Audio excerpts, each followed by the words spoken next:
Wait, should I do the intro? I should do the intro. There's no. We're Do the intro. We're Do it. And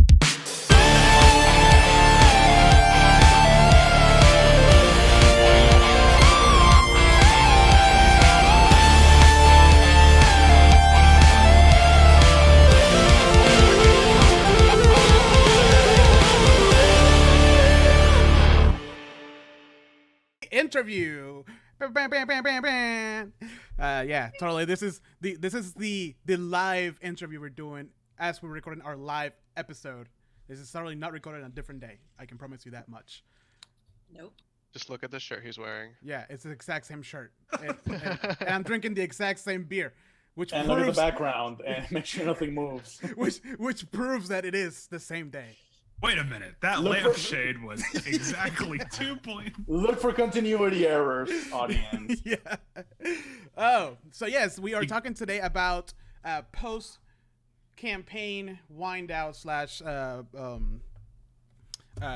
disorders. With us today, as usual, we have Andrew, but we have a new cast of people that, you know, you've probably seen him live. Whether today's Andrew, but who gives a shit about that? Old news. Yes, today we have Alex over there, and then Hello. we have Heather. Oh wait, I'm sorry, Alex, who played Varric the Orc. Wow, I'm a terrible DM. I already forgot what you played. Fighter, Samurai. Heather, Wow. Quintess played Quintessence the Warforged. We have Armando, who played Glyph originally, and then switched to Crad, the Paladin Oathbreaker. And then all the way in the corner over there, we have Howard, who played Oren, the Wizard, who really saved the day, if you ask me. I was gonna say, let's be real. Oren is Howard. Yes. Howard is Oren. Same person, really. Orin is the savior. You know what, I'm just gonna go on up. So what kind of wizard are you going to play for Icewind Dale? It's going to be the same character, just a different specialization. Mm. Oh yeah. I've already done illusion, conjuration. What else we got? Which one have you not played? That's the real question. That's a good question. Actually. Probably divination. Who does that? Can you multi-class different schools of magic? No, I don't think so.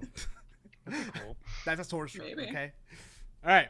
So we're here together, post Descent into Avernus, and we're going to talk about everything related with the campaign from a player point of view. Andrew and I already gave. Wait, no. Andrew and I will give our point of view after the interview. I mean, So yes, let me start with one question that I did not definitely send you guys to think about beforehand. Oh shit. Before I we didn't study. got started, what were you guys expecting with Descent into Avernus? Based on the things that I told you and the cover of the book and, you know, the big angel thing, like, what was your expectations and how does that compare to what actually happened? Oh wait, before we keep going, we have to talk about what we're drinking today. I mean, what our players are drinking Yeah, I today. was to say there's no beer talk yet. I know. It's not a, yeah. Andrew Hold on, yeah. and I already talked about our beers, but just as a friendly reminder, I'm drinking Vesa Sur Mangolandia, which is what I just said a couple minutes ago. Andrew, what are you drinking? I'm drinking. This is my apparently second beer of the episode, which makes sense because I actually got a little tipsy from the first beer. I'm having an Orange Blossom Pilsner by Orange Blossom Brewing. Those are always good. Alex, what you got, man?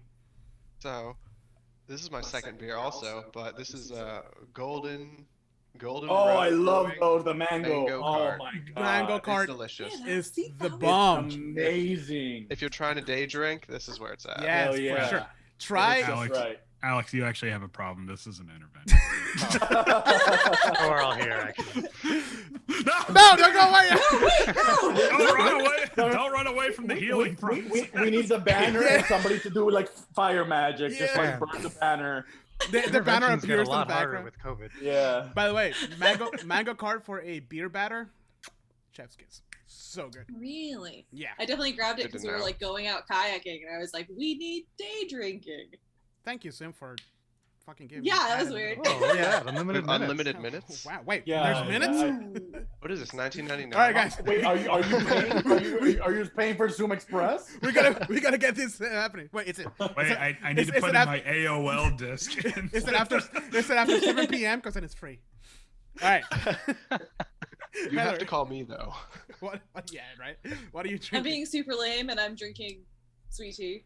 But You mean? I'm going to you- plug Long the Island? delicious Seventh Son Fizz, Mm. their Alex's new first Imperial beer. Sour. Ooh. First beer. Shh. You wouldn't even know about it if it wasn't for my weird addiction to sours. That looks I really love good. sours. Yeah. Right now It with is this. so good, and Seventh Son does so many good sours come summertime. Yes. Ugh.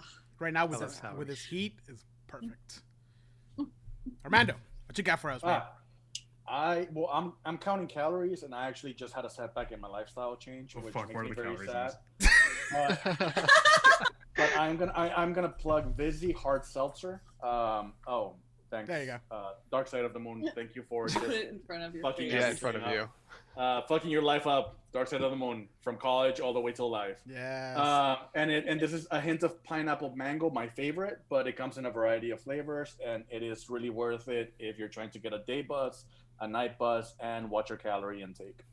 Nice. Yeah, they definitely sound really tasty because you had it that last Saturday and I wanted one and I completely forgot because I was DMing and I was like, fuck. Okay. It's that was like a 160 commercial. calories. We're good. Wow, Andrew. If you guys want a good hard seltzer, get the strawberry lime Florida water hard seltzer. Florida Oh water? My God, it's called like, I'm pretty sure it's called like Florida water from like Untitled Art Brewing or something. I can always find it at like my fancy, That's so my hipster. fancy package stores. It was super Okay, hipster. I mean, if and it's it's made in seltzer, Wisconsin. okay. There you go. I was, It's I, so weird. I was gonna say if it's seltzer made out of like Sefri Hills, I'm gonna drink that shit. But like, Oh yeah, I'm gonna drink all that. So I don't know. I think the most hipster thing I'd seen was like hard kombucha. Like what the fuck? Oh yeah. how far are we gonna Just get? Like go a little oh, further. sorry. Let me plug. And then to follow up my seltzer, I have some Scotch whiskey right here. Some single Nice. Oh, malt. nice. Yeah. Classic sweet tea You here. go get mine. Wait. Last but not least, Howard. Go Oh. ahead. Show us how to make a Moscow Mule. Well, this is very basic. Oh, you already Moscow. made it? What the hell, dude? I already made it. Sorry, I gotta do it on. No, I already Yeah, made it. dump it out, make another one. The secret So- is to do it No, off no, screen. chug- like a Chug it and cooking make another channel. one. Chug it and I make highly another recommend Tito's. Great vodka for this. All right. Take some notes. Isn't it?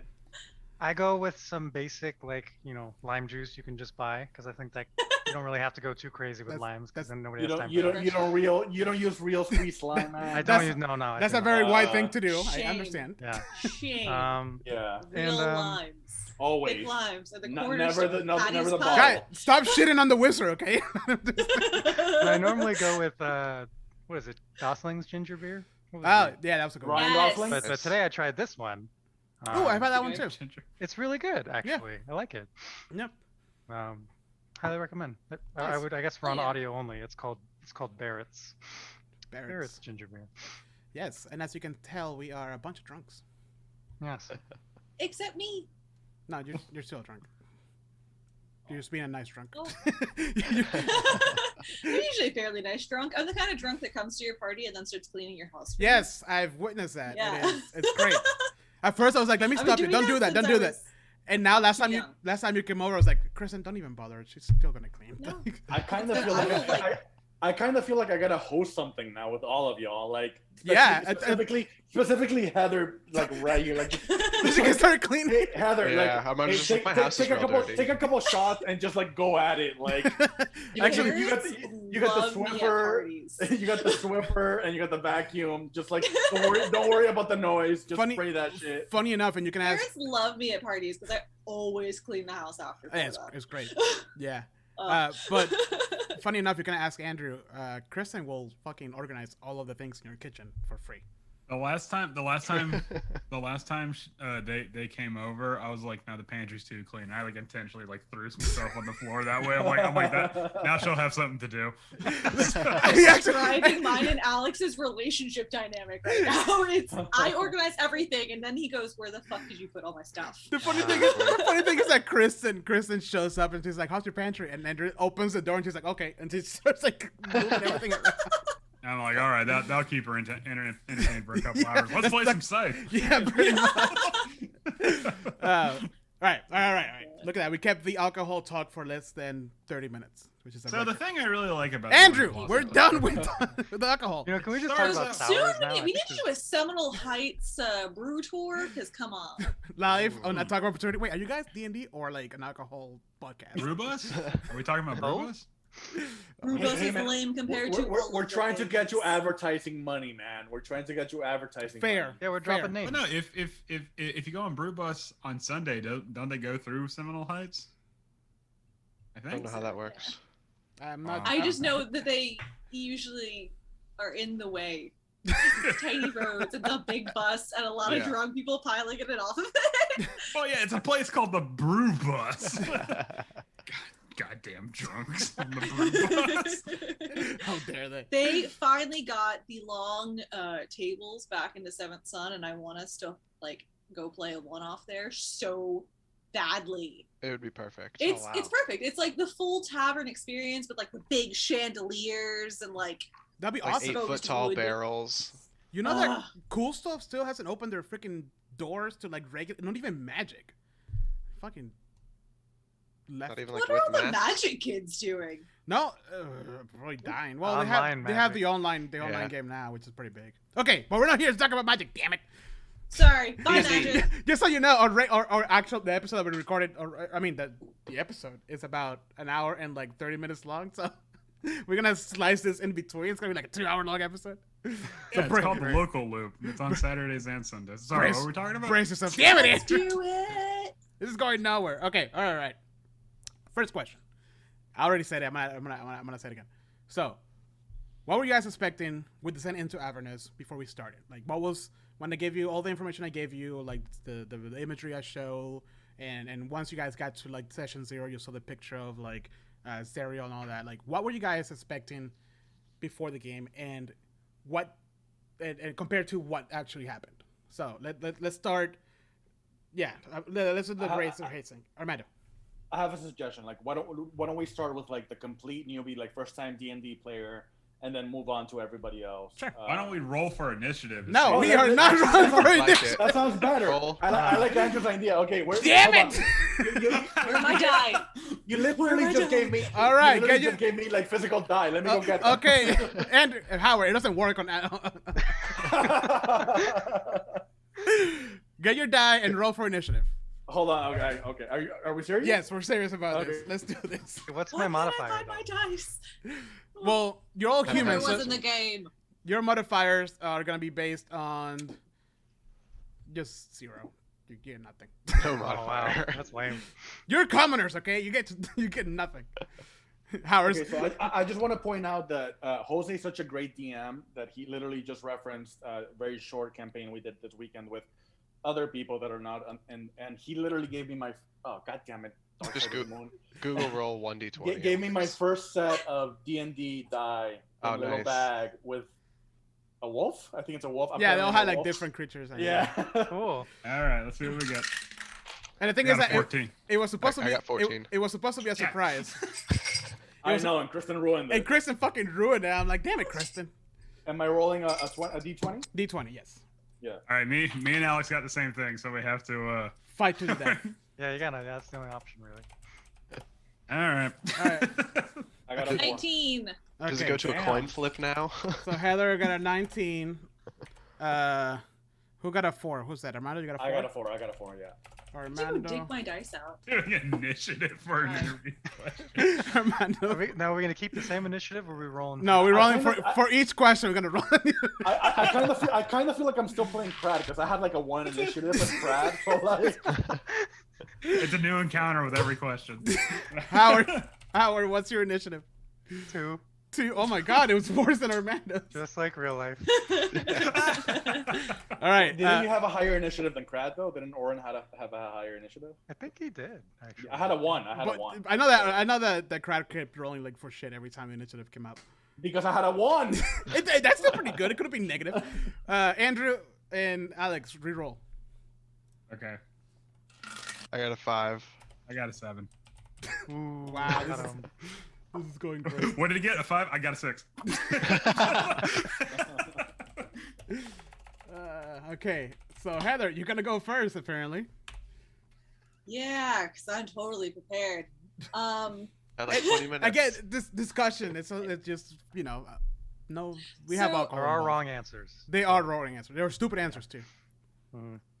I definitely expected okay. there to be like fire, brimstone, devil's demons, lot less child murder. Mm. There's a lot of murder of babies. I never said babies. Okay. Oh, okay. Infants. Just screaming children. Wasn't there an infant murder? I feel like there must have been infanticide at some point. I mean, there was definitely a toddler in there, so.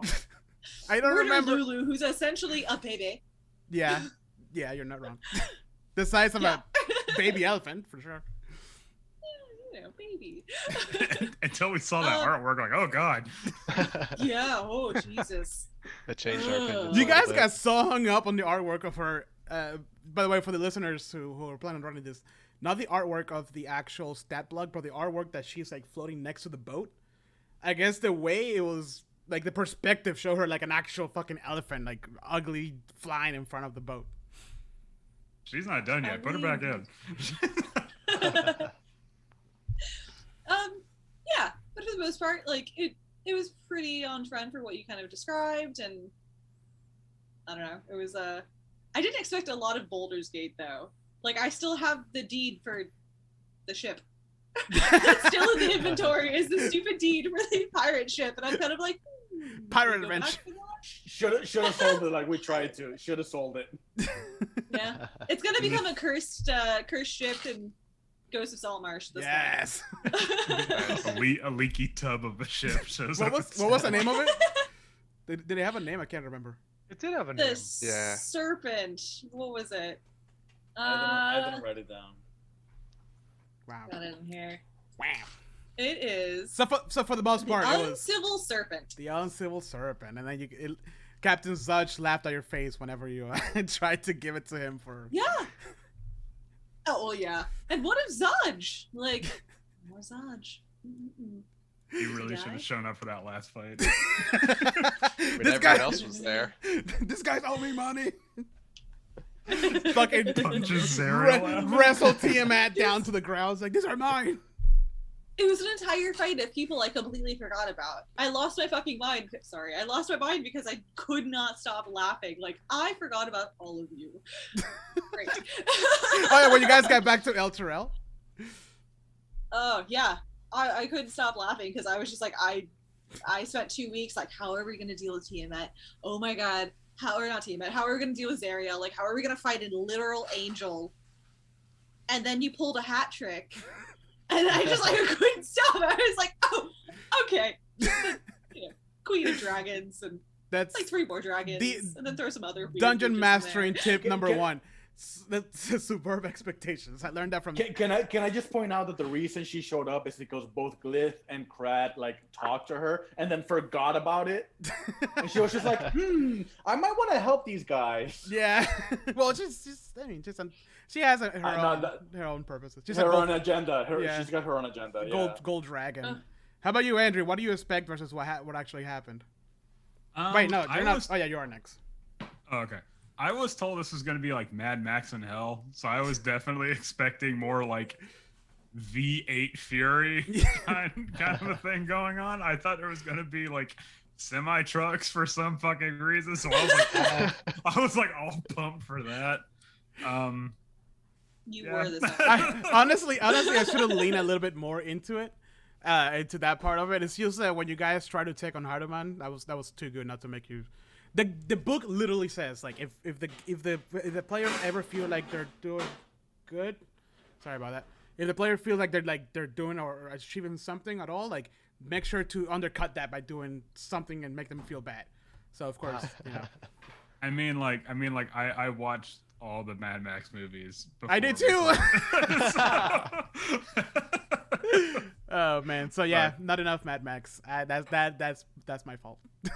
Yeah, and again, like Heather said, more fire and brimstone, like more like people impaled. Like I was expecting like Christian hell. Ah. Agreed.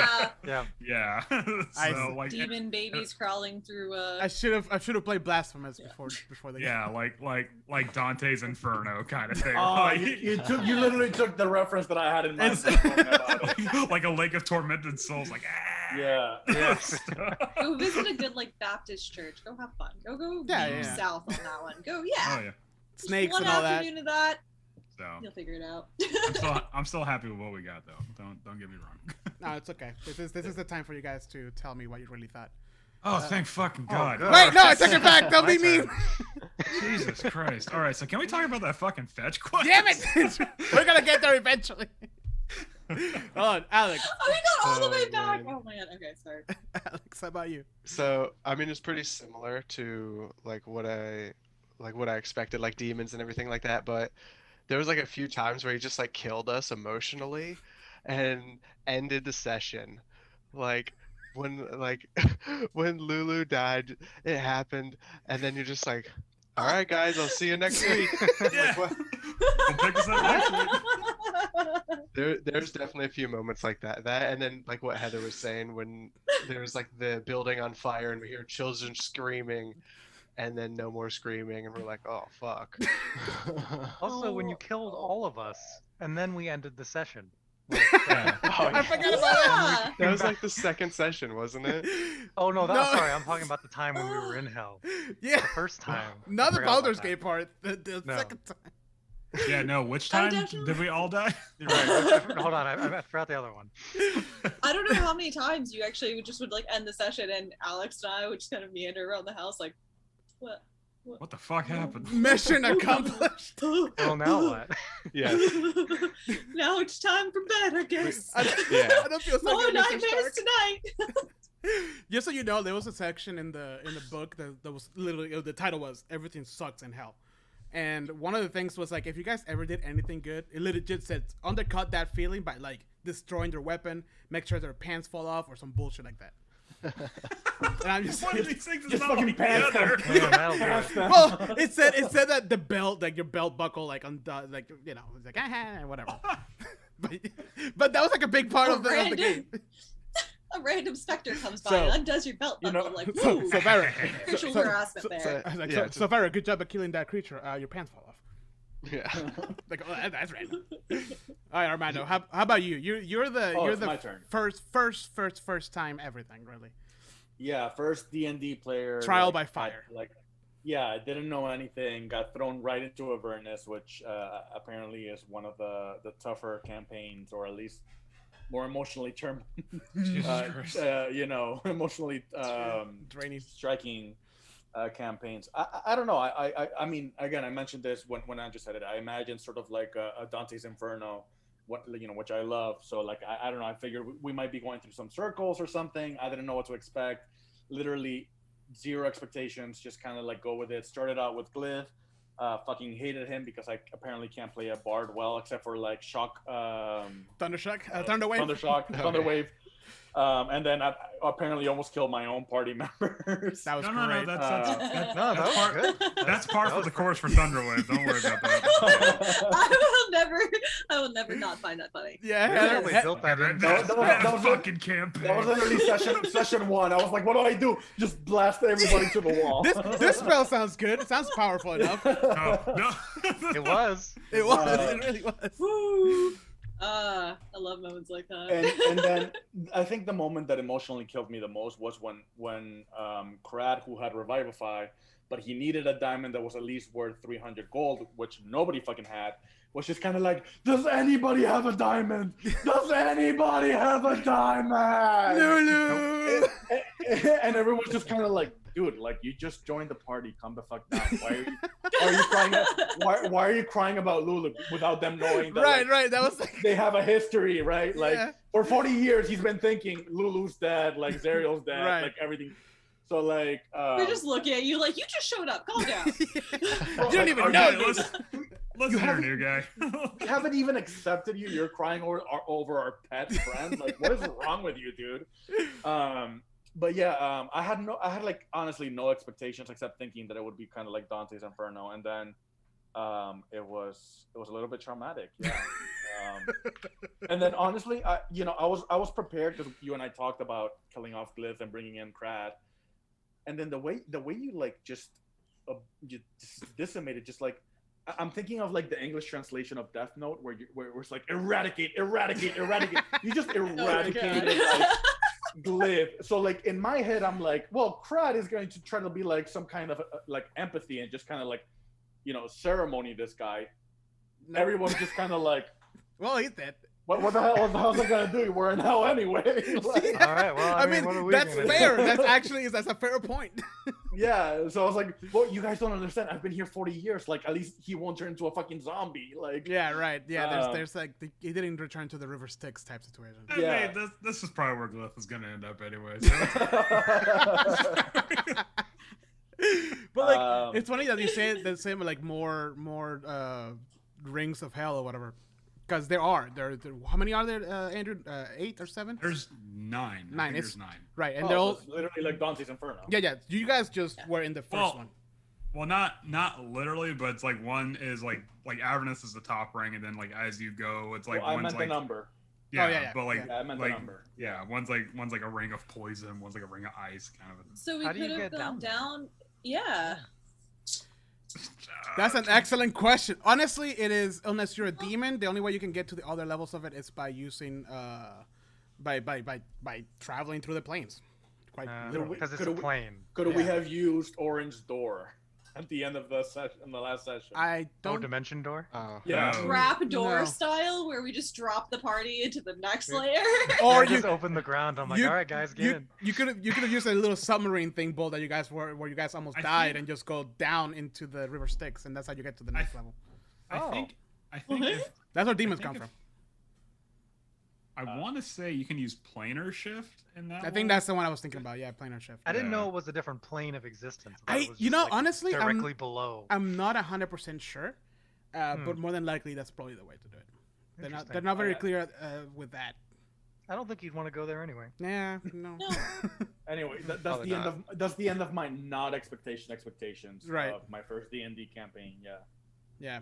being Avernus specifically. I love that every single one of you guys have said like that you were traumatized at one point or another. Oh, yeah. Andrew, are you proud of me, Andrew? Man, that first fucking session kicked things off really I well. love didn't that. it? Yeah. That Hold was on. amazing. We'll get to that too. But before That that, was my favorite. Howard, Howard, what was your expectations versus? I mean, I kind of agree with the. I expected more fire, a little bit, a little more. I don't know, a little more shock. Firestorms. Yeah, like I guess more just kind of like. Yeah, I guess fire is probably the best way to put it. I guess But it's funny because everybody, and I guess it didn't click in my head because everybody's like, oh, more fire, more people screaming, like that kind of stuff. But like, honestly, just to give you guys some of the lore dump on Avernus, Avernus used to be very close to heaven. It was the most beautiful place ever. It was to tempt mortals to go there and find power and peace and then get trapped. That was like the whole purpose of it. Through certain things that happened, it became a desert. Like everything died, and that's what Avernus is. It's just a big old desert.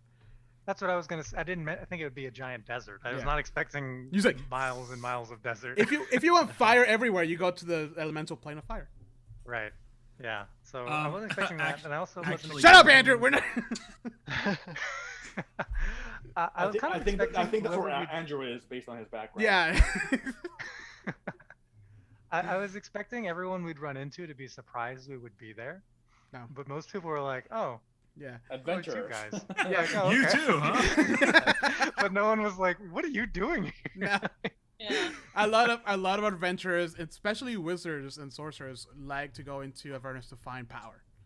I Oh, was okay. not expecting other people. Like I wasn't expecting like a bazaar to be here. Like, hey, Yeah. like here's Oh, this yeah. farmer's So- market so you- that just shows up. So you guys never quite explore that too much, but that whole thing was all those people were trapped like there by Mahadi. He was, I can't remember the exact name of the Devil Lord, but like if you guys would have fucked with him, he would have like trapped your souls there, and that was the end of your character. Oh, He's a nice guy though. I mean, I think you did mention the fact that they were trapped. It You was didn't give towards you the didn't give end, us yeah. details. Yeah. It would You have. should have had some. You should have someone be like, "Get me the fuck." Hey man. Just slip a note like, I'll give you all the ichor you want. That could that honestly could have been a really great side quest. You know, Yeah. that would have been pretty. I didn't think about that. Damn it! All right, let's go play that session again, guys. Yeah. All right. Start over. All right, now everybody roll me for initiative again. We're moving on to the next question. Here we go. Oh, fuck. 16. Doesn't count on the Two. floor. I got a 7 again. Oh no, I lost it. Howard, what you got? I got an 11. Armando. 13. It's on the chat. I can't see the chat. Sorry, guys. Wow. Oh, I'm sorry. Okay, well, 13. Okay, Heather. Once again, you go first. The next question is: pulls a little envelope and opens it up. What was your favorite part of the adventure? Yikes. Oh, well, we could Nothing. skip- It was terrible. No. we could skip me because we already talked about that on the actual episode proper. No, we're gonna talk about it again because this is the first time we are recording this at the same time as a regular episode. Totally not. that's right. Slice Oh time. gosh. Actually, Jose, so I have a second to think. What was your favorite part of the adventure? My favorite part of the adventure? Oh, that's a good one. Okay, so there was a lot of them, honestly, but I don't want to take the one that Howard mentioned earlier because he's probably gonna pick that one there. Oh, man. Pride. No, no, sorry, I can edit that out. No, you can skip my. Honestly, I think for some reason the part that always comes back to me is when you guys were in Hadoman's Hill. And you're like, oh, there comes the knight. He's gonna fight us. We're gonna get ready. And all of you guys ready actions, and forgot about the 30 sturges that were flying around you. Because the whole time I'm like, did they forget about the sturges? And like you guys were going through your turns. I'm like, did they forget about the sturges? No, they didn't. The answer is yes. And like it was a couple of rounds that went around too. So it was like 3 or so. And I was expecting for somebody to be like, "Hey guys, there's a bunch of sturges," and then it was like Hadoman's turn. I'm like, they forgot about the sturges, and all I imagined was the big barbarian just kind of like the Goliath just ready, and then standing in one spot, a cloud of sturges just fly by him, and when they leave, he's just like very skinny and like lacking blood. He's like, that was probably my favorite part because for some reason I just can't believe the map was littered with sturges. And you guys were like level 7 or so. No, you guys probably higher than that. Sturgis at that point, you can kill him with like one hit. So, anyways, that was probably like my favorite part. Did I give you enough time to think? Clearly No, not. never. Wow. So you didn't have a favorite I part? didn't have time. But there was a lot of favorite parts. I was gonna say like one of my favorite overall themes was getting to like actually use my artificer abilities in moments that didn't even make sense. Like, you destroyed our ride. Fine, I'm making a sand Oh my God, glider. yeah. Suck Oh, it. the sand glider. Yeah. Fucking sand glider. Sand glider. Oh man, because I watched way too much Avatar. I was so like when that happened, I was like, oh man, I got there. How the fuck are they gonna get there in time? I'm gonna have to like prepare like some side quests or whatever, blah blah blah. And the next session is like, okay, I guess can I make a sand glider? And I'm like, well, Sand glider. fuck, that's a great idea. Yeah, sure, of course you can. Oh man, yeah, like sand glider, or when I finally got to meet a fire giant, because I'm Oh, yeah. assuming as an artist, like I lost my mind. Right, Uh, the best getting into a crafters. fight with some red hats, because I was like, no, you're not fixing this properly. I'm gonna fix your ride. Oh yeah, And the they mad freaked hats and the out. red hatters, the Oh, fucking they got really with the mad. Yes. bike. Just put the Oh, bike down. man. No. No, I know what's best for it. you. oh, I'm gonna make it better. I'll never let go. Or the awkward moment of like, oh, I murdered I resulted in the murder of a unicorn. I'm just gonna Oh, yeah. walk away. Yeah, that didn't happen. That was definitely one of the Yeah. more traumatic events that happened. Like, oh, we killed the unicorn. Like, oh, fuck. All I can imagine is just like a ooh, and then just meandering as far from that situation as possible. Oh shit. Well, Oh, I'm glad that man. you had fun with Outer Fissure specific moments. Oh, I mean, like it. No. That's a good thing. Well, Like it- I'm glad that I was okay. able to provide that. Like that's good. Like we played along with that. That was good. Yeah, That's my always weird something. bottles of demon ichor. Yeah, that's something that's always in the back of my head because like I honestly forget. Like I know you guys' base classes, but like sometimes like I'm going through all this stuff and I forget like specific things that you guys do. So I'm always looking. I always appreciate when players are like, "Oh, can I do this because of whatever?" You know, like you with the sand glider. I'm like, "Yeah, I have no stats for the sand glider, but there you go. It's a sand glider." You know, I love that kind of stuff. All right. Ooh, no. The What? beautiful moment where we got to just sand glide through twisting tornadoes of fire. Oh yeah. And the fucking camel! Because I felt glorious in that moment of like, I'm just gonna sail off into the sunset. Screw this. That was Good, so bro. good. I was hoping nobody was gonna bring that. Like, Oh, no. like, fuck up. Like, Gotta come it was just like, Krat's like, I got a freaking fire camel. Let's go. And he comes back and he's like all cinched. It's just like full of soot. It's just like, God damn it. No, And you know, Legs burned off. that is directly in the Hall of Fame. Yeah. Your guys' adventures are like hanging out in El Trail or something, having a drink, and that story always comes up. Every time. Painting on the wall of a camel that's like half burned. Remember when that Oathbreaker tried to run through the twisters of With a fire? camel. With a camel. What a dick. That was great, and that was. I mean, I understand why you did it. You know, it was kind of like that player mentality, that new player mentality. It's like, oh, it's a fiend, so therefore it kind of makes sense, right? Right, that's what I thought. That was my luck. Why But can I hear myself? the whole time I was laughing because in the back of my head I'm like, oh, he doesn't No, know. I had no He idea. doesn't He doesn't know. know. This is gonna play out so well. So good. Yes. All right, that's it. Next person. Sorry. I just imagine that camel like walking up out of nowhere, but it's like a 150-year-old camel, like looks wrinkly and like has no water in it. It's like clip clop. You're like, oh, that's what you're riding through the fire. He Okay. gets teleported to the front of the line of the fire tornadoes, and then he looks at the paladin and he looks at the fire tornadoes like, nah. All right. I thought he was gonna be like a Too fire open Pokemon, you know, like Right. he just breezed through it. Like he'll like absorb the fire and be like, oh, I got more energy now. Oh, he absorbed it all right. Yeah, I did. All right, Armando, you're next. I'm next. Okay. Infernal Camel. I actually read the notes beforehand that are non-existent. Thank you. I appreciate it. So my favorite moment was actually like I took the whole like role-playing aspect of it because again, you know, like I studied creative writing minor in college and everything, so I like the idea of like building characters and I love character things. So discarding Glyph, who's already dead and non-existent, once Krat came into the picture and I had like crafted him and I saw his personality, I saw that he was kind of like prior to his Oathbreaker's development. Right. He was very close to what Varric is or was, you know, is in that moment. So that relationship between Varric and Krat that happened organically without Varric knowing, without Alex knowing, really worked towards Krat's favor in his redemption arc because I had a whole lot of fun because there's this one part where like we go to see the hag right in the woods and Krat is, and this is his first time with the group and he's like basically fucking dying. He's about to die and Varric goes to him and he goes, this is no place to die, and heals him. And then I played a callback on that when we were in Lulu's memory. And like, you know, and like Varric, like basically he tries to like blind the creature and he fucks up and he feels very responsible because he's trying to like redeem himself and he's just like, he goes like full on trying to like cut the tail off. And Varric's about to die, so he gives him his whole healing powers and he like repeats, you know, like basically callbacks like, this is no place to die, my friend.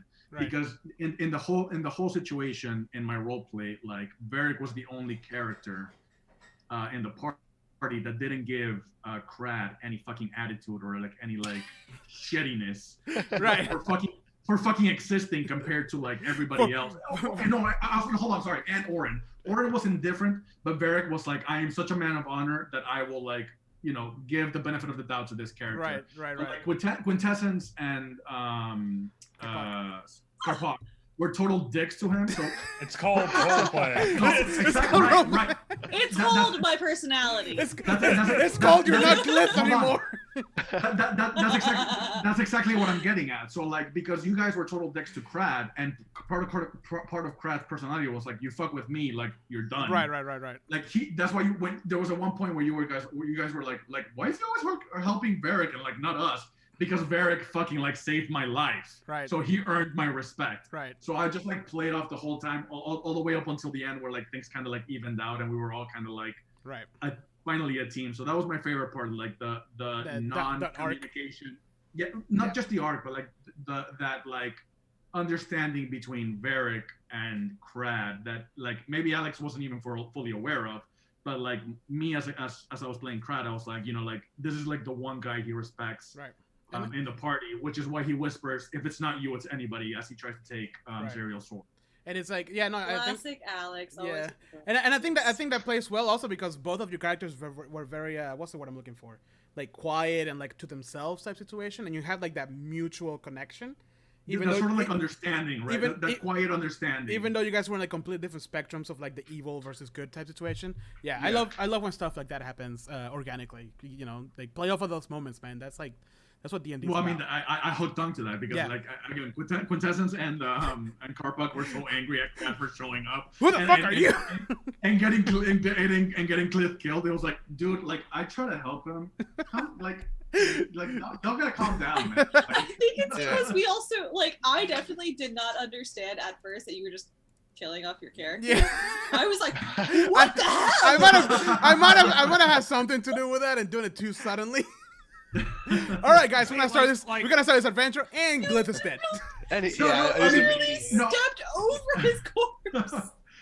Heather, not just you. Like I myself, as Glyph's former god that was controlling him, I was like, holy shit, what the fuck just happened?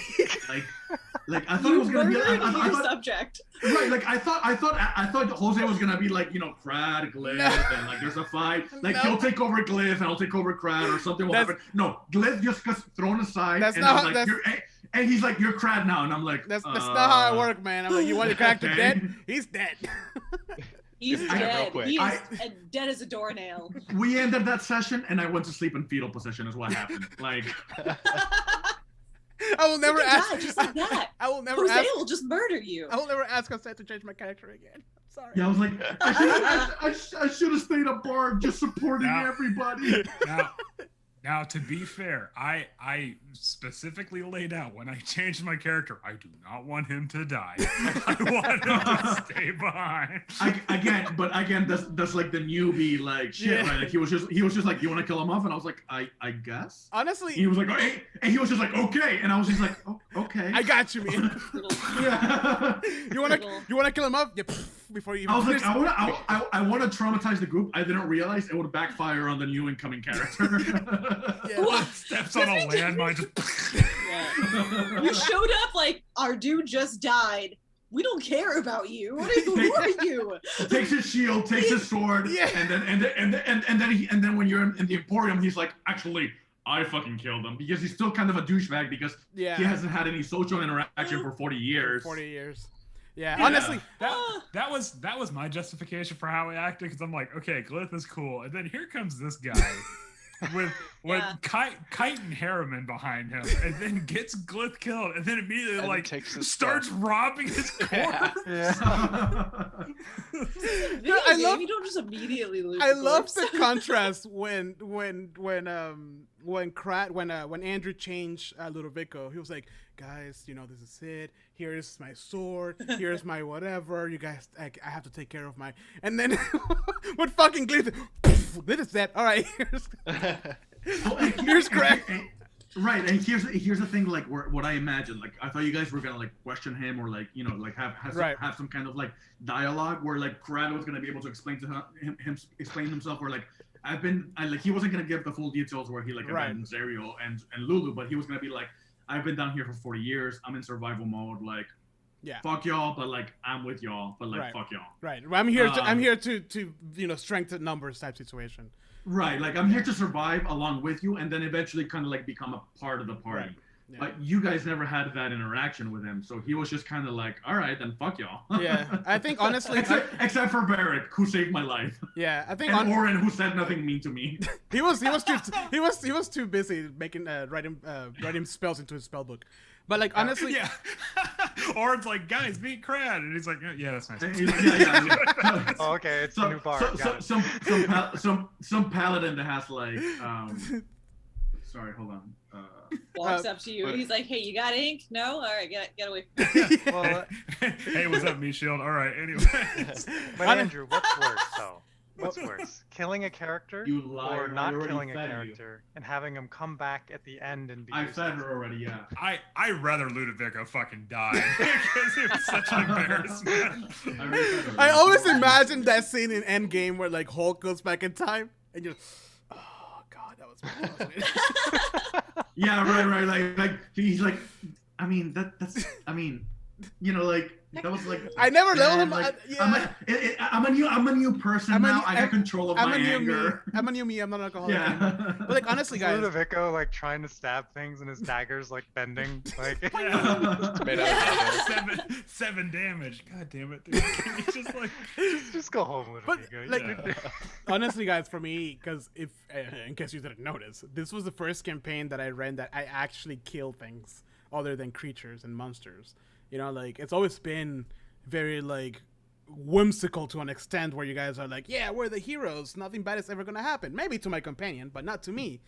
But this time, I was gonna like, say how many of them are... just so you guys know, Andrew was like, hey man, just, you know, if you have to do it right.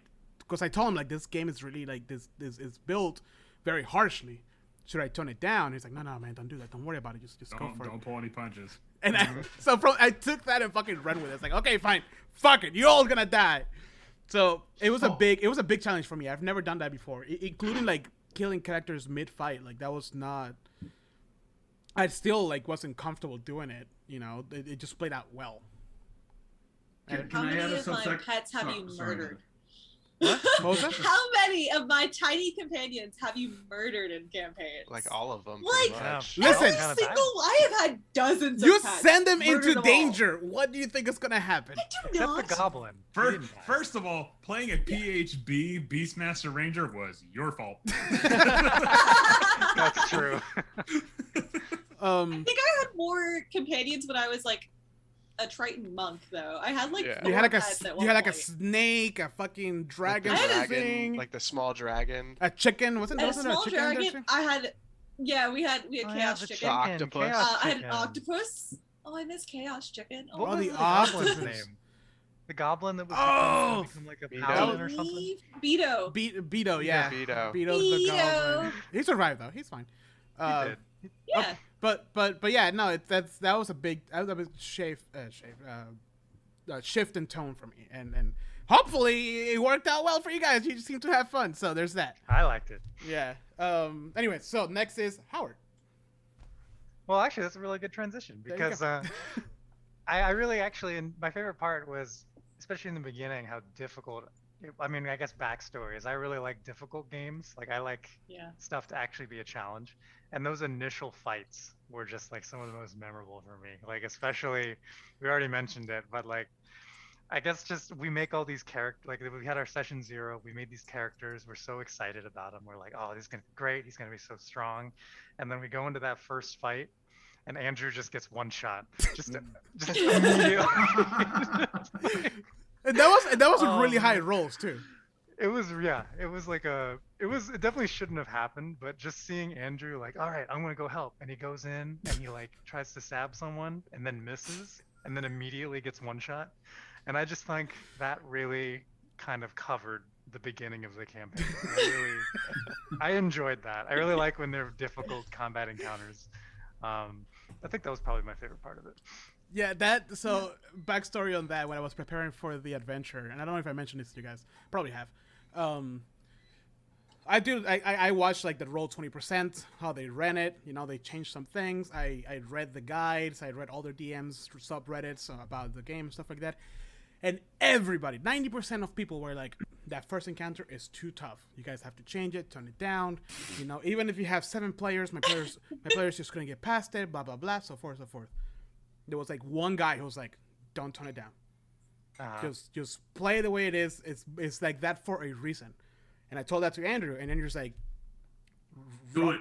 run it. Of course, Run with it. Andrew, it's good to do it too.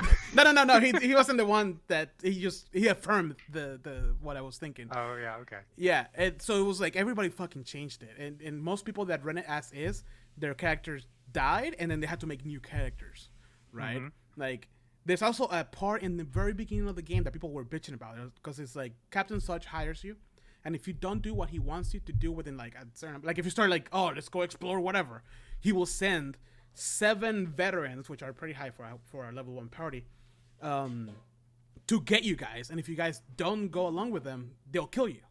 So people were like, oh, so if they don't do the main quest, then you have to kill him. What the hell, railroad kind of bullshit is it? And like in the back of my head, I'm like, well, it is the Flaming Fist, and if you're playing the module, it's because people are expecting to go into the adventure, so they probably should be doing what there's. So like the whole beginning was very much like, if they die, they die. Like, you know that meme, like if he dies, he dies. Mm-hmm. Yeah, it was very much like that. And at first I was like, maybe I should tone it down. And I'm so glad I didn't. I just went with it because it led to so many like amazing things. Yes, Armando. Yeah, sorry. Can I add a disclaimer? If you're a DM and adding a brand new, like complete noob, like, you know, like first time D&D player like myself, and you want to do Descent into Avernus, be aware that you will forever ruin them. Because if I play anything that's easier than Descent to Avernus, I am gonna be bored as heck. Exactly. Like, yes. So like I had such a blast with the struggle, like the emotional turmoil. Like, Yes. Good, because like that was the goal really, and I feel like it seems, and I don't know, maybe Andrew can affirm this, but it seems like that's the direction that Wizards of the Coast is going, making things more challenging, more Dark Souls type stuff, which I appreciate. But like the fact that you guys went down and then you paid 2,000 gold pieces to a fucking cleric to bring you back. I think it was Orin, to bring Orin back. Was perfect. Forgot I died. For 2 things, and here's why. When you guys asked how much it was gonna be, I couldn't find the spot in the book that said the actual price, so I just blurred out 2,000 gold pieces, which I thought you guys were overcharged. Which I thought you guys were gonna be like, wait, that's not right. But you guys went along with it. It's like, okay, fine, we'll just put it in the Captain Such's bill. And That's right. In the back of my head, I'm like, they went along with it. They didn't even question it. And like, I'm just like, this whole time, I'm like, oh man, this is gonna play out so well because they're gonna come back to Captain Such. It wasn't 2,000. It was 10,000. No. The first time was 2,000. The second revival that you guys did. Right. We're like, oh, we'll just put it on his bill. Yeah, you guys didn't even question it. Which, by the way, again, a commoner makes 15 silver pieces a week. So 10,000. That's like at the end of the game, you have 10,000 gold pieces. Yeah, that's like a house. No, That's a retirement. Yeah, fund. that's a how small did we get castle. around that? I don't remember how we got around that. By selling the ship? Or no, you we got made the us ship. do What was stuff. it? No, It was no, the ship. we He was the ship. We forfeited still have all. the ship. We forfeited all of our treasure from there on out. A lot of the treasure, yeah. Which luckily for you guys, it was Tiamat's treasure. But for the most part, yeah, you guys give it to Captain Such, and then towards the end, when you guys finally finished his quest, he did pay you back like what you were owed, whatever. But a lot of the treasure that you guys were so cocky. We're like, oh, we got this much money, we got a ship, it's gonna be great. And then you walk in. That's another favorite part of mine. You walk into his office, and he's just pissed. He's just like, the fuck is this bitch? He was that police captain that yells at the younger police guy. You know what I mean? Like that, like very like the vein is showing. He's sweaty and he just don't stop screaming. That's I love that. Damn it, Orin, you're a loose cannon. I kind of feel like that was Glyph's fault. He was just like, I'm here to talk to you. Yeah, no, you guys. Wasn't it? No, you guys. That's what I'm saying. Like, you guys were just so cocky because you're like, oh, we got this in the bag. We did all this stuff. It's gonna be great. Oh, it was glorious. But yes, I'm sorry. I was not having fun with Glyph. it's okay. I'm glad that was your favorite part, Howard, because yes, I think a Baldur's Gate was very much Baldur's Gate to a T. Like it really played out to what Baldur's Gate set was. a good tone too. Yeah, because like Of, even like the difficulty level, which is and even when you good. guys leveled up, you guys level 3 or whatever, and you went down to the sewer system to find the dead 3 cultists. Like the very first fight, you fucking got your shit handed to you. Like, you know, and then that was the beginning of the fucking Limping around. dungeon, and you guys like, oh, it was great. Anyways, so Howard, Andrew, you're next. All right, so you can definitely tell that me and Howard are like old school Masochist? D&D players. Yes. No, Yeah. old school D&D Okay, players Grandpa. because my favorite part was also getting my ass handed to me. Oh, Like, good. Okay. okay. I'm taking notes for like the next time. I was like, what the fuck? Please I know. do. I know the joke was like, oh, I spent all this time making this character, and I'm like bummed out that he died, but I was secretly loving it. I'm like, no, Jose, let him fucking die. Set the tone. Set the tone. Set the tone. Wait, It's Andrew, worth it. did we ever tell him of the plan we had for session 1? No. You want to go ahead? Okay, so okay, so Jose told me that he told me there was an event where a character can die. He didn't say the whole They went into thing. specific, yeah. Yeah, he didn't go to specific. So I was going to make a character who was just like a normal champion fighter, and then be like, yeah, he's got like this like really elaborate backstory. Then have him fucking die, and then have my real character come in. But that's what we just should have just done. You should have just done that way. Yeah. But I loved the very first fight where I just died and I just sat out for the rest of it. And I love the Dead 3 cultist fight. It's like I was afraid. Yes, Like exactly. The Yeah. first time I was afraid, and I'm like, this is giving me like 3.5 vibes. I'm feeling Yes. so fucking You could nostalgic. literally die here and lose your character. I need those stakes. I'm like, I love this. I have to be smart. Yes. Like, I can't just throw I have to think myself. about my There- turn very carefully. Yeah, there has to be risk involved. Yeah. Yeah. And I love the fact that one of us just moved a little bit out of the way in one room, essentially caused a domino effect to have Orin get decapitated by one of the cultists. Right. Yeah. Well, you didn't It get was decapitated, but yes, you got. He was, I mean, practically. Got But I one was just shot, like, pretty much. I was just like, Yeah. wow. This Yeah, when is the whole room awesome. collapsed, right? Yeah. No, No. I think There was I- the old lady. Remember the old lady that you guys rescued, quote unquote. Oh, yes. Yep. that Turned did out to be like something. a hag. That No, did something yeah. like 50 damage to him or some Yeah. crap like that. Oh yeah, no, that was definitely my favorite. My favorite part was just like I'm so afraid. I love it. that was the sewage system was another part because every enemy here there had an aura around them that you guys couldn't see that would apply. I think it was like it would double the damage every time.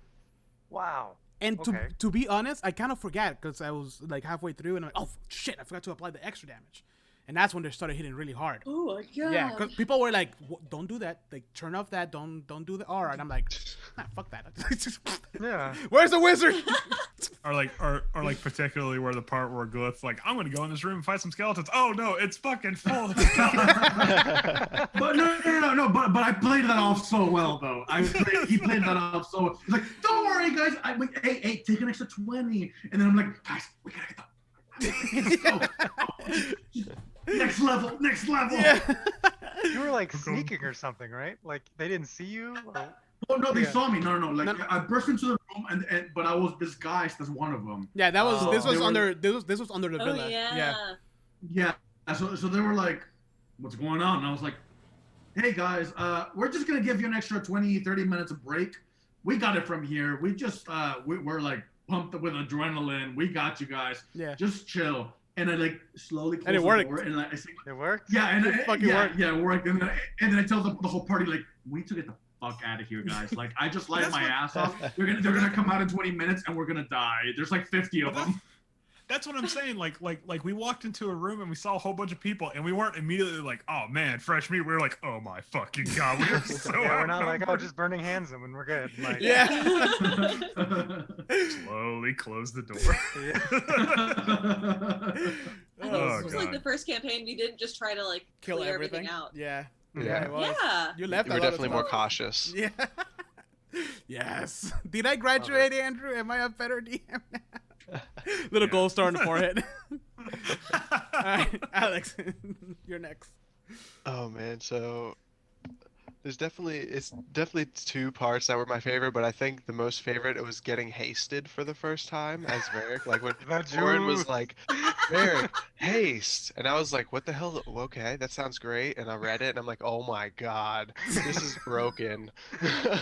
Was Guys. that at the bridge? I can't remember. It was the bridge, yeah. So the first Yeah. time was the bridge, and there's Oh one my guy on like the God. close side, and then like another guy like down on the other side of the bridge. And I also used action surge at that time, so I had like 4 attacks at that time. And I've never played like a character that like just destroys everything like Varric.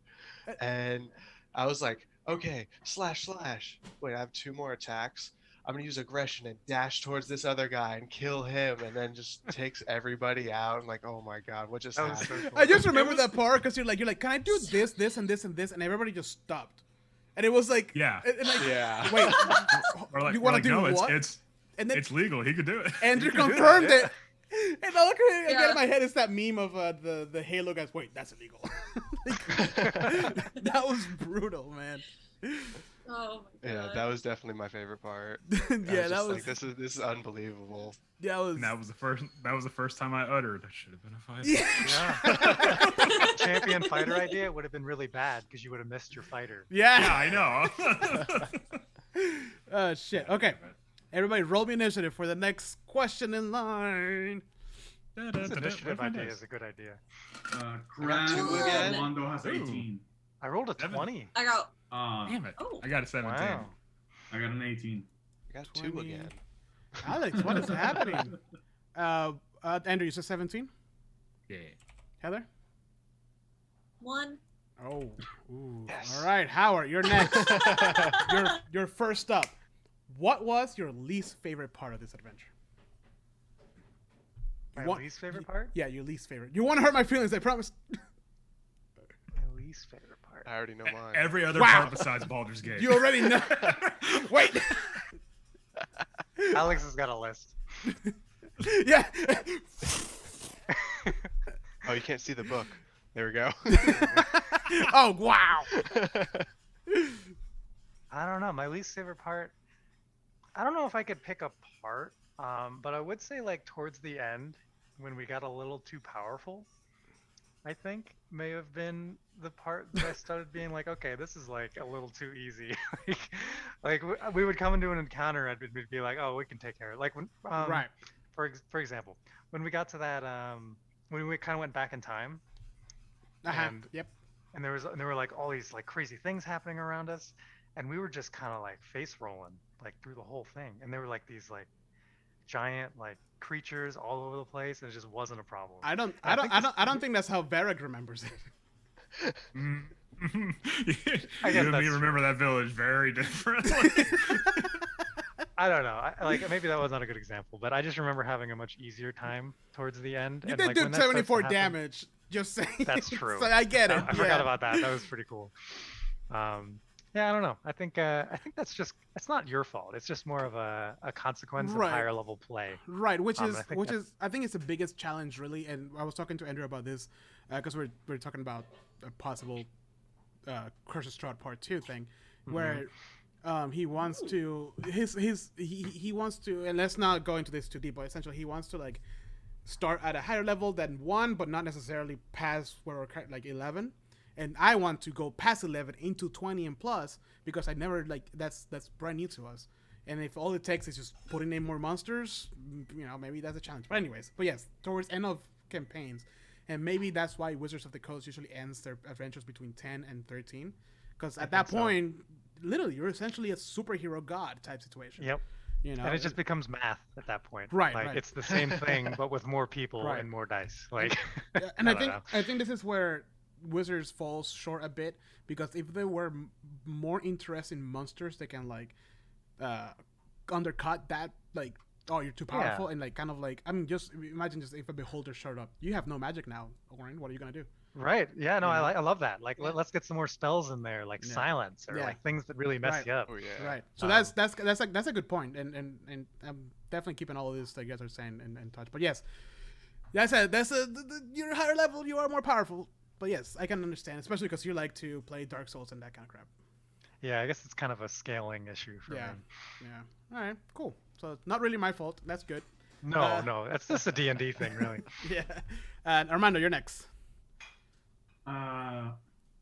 Least favorite part. I think honestly, it would be the lack of role play interaction with Crad once he came in. Like just the lack of curiosity from the party itself. Because again, like I mentioned earlier, like I was expecting to like have to be like, I was expecting to be like, you know, like yeah, but like you know, like super emo, You like want it- bullshit.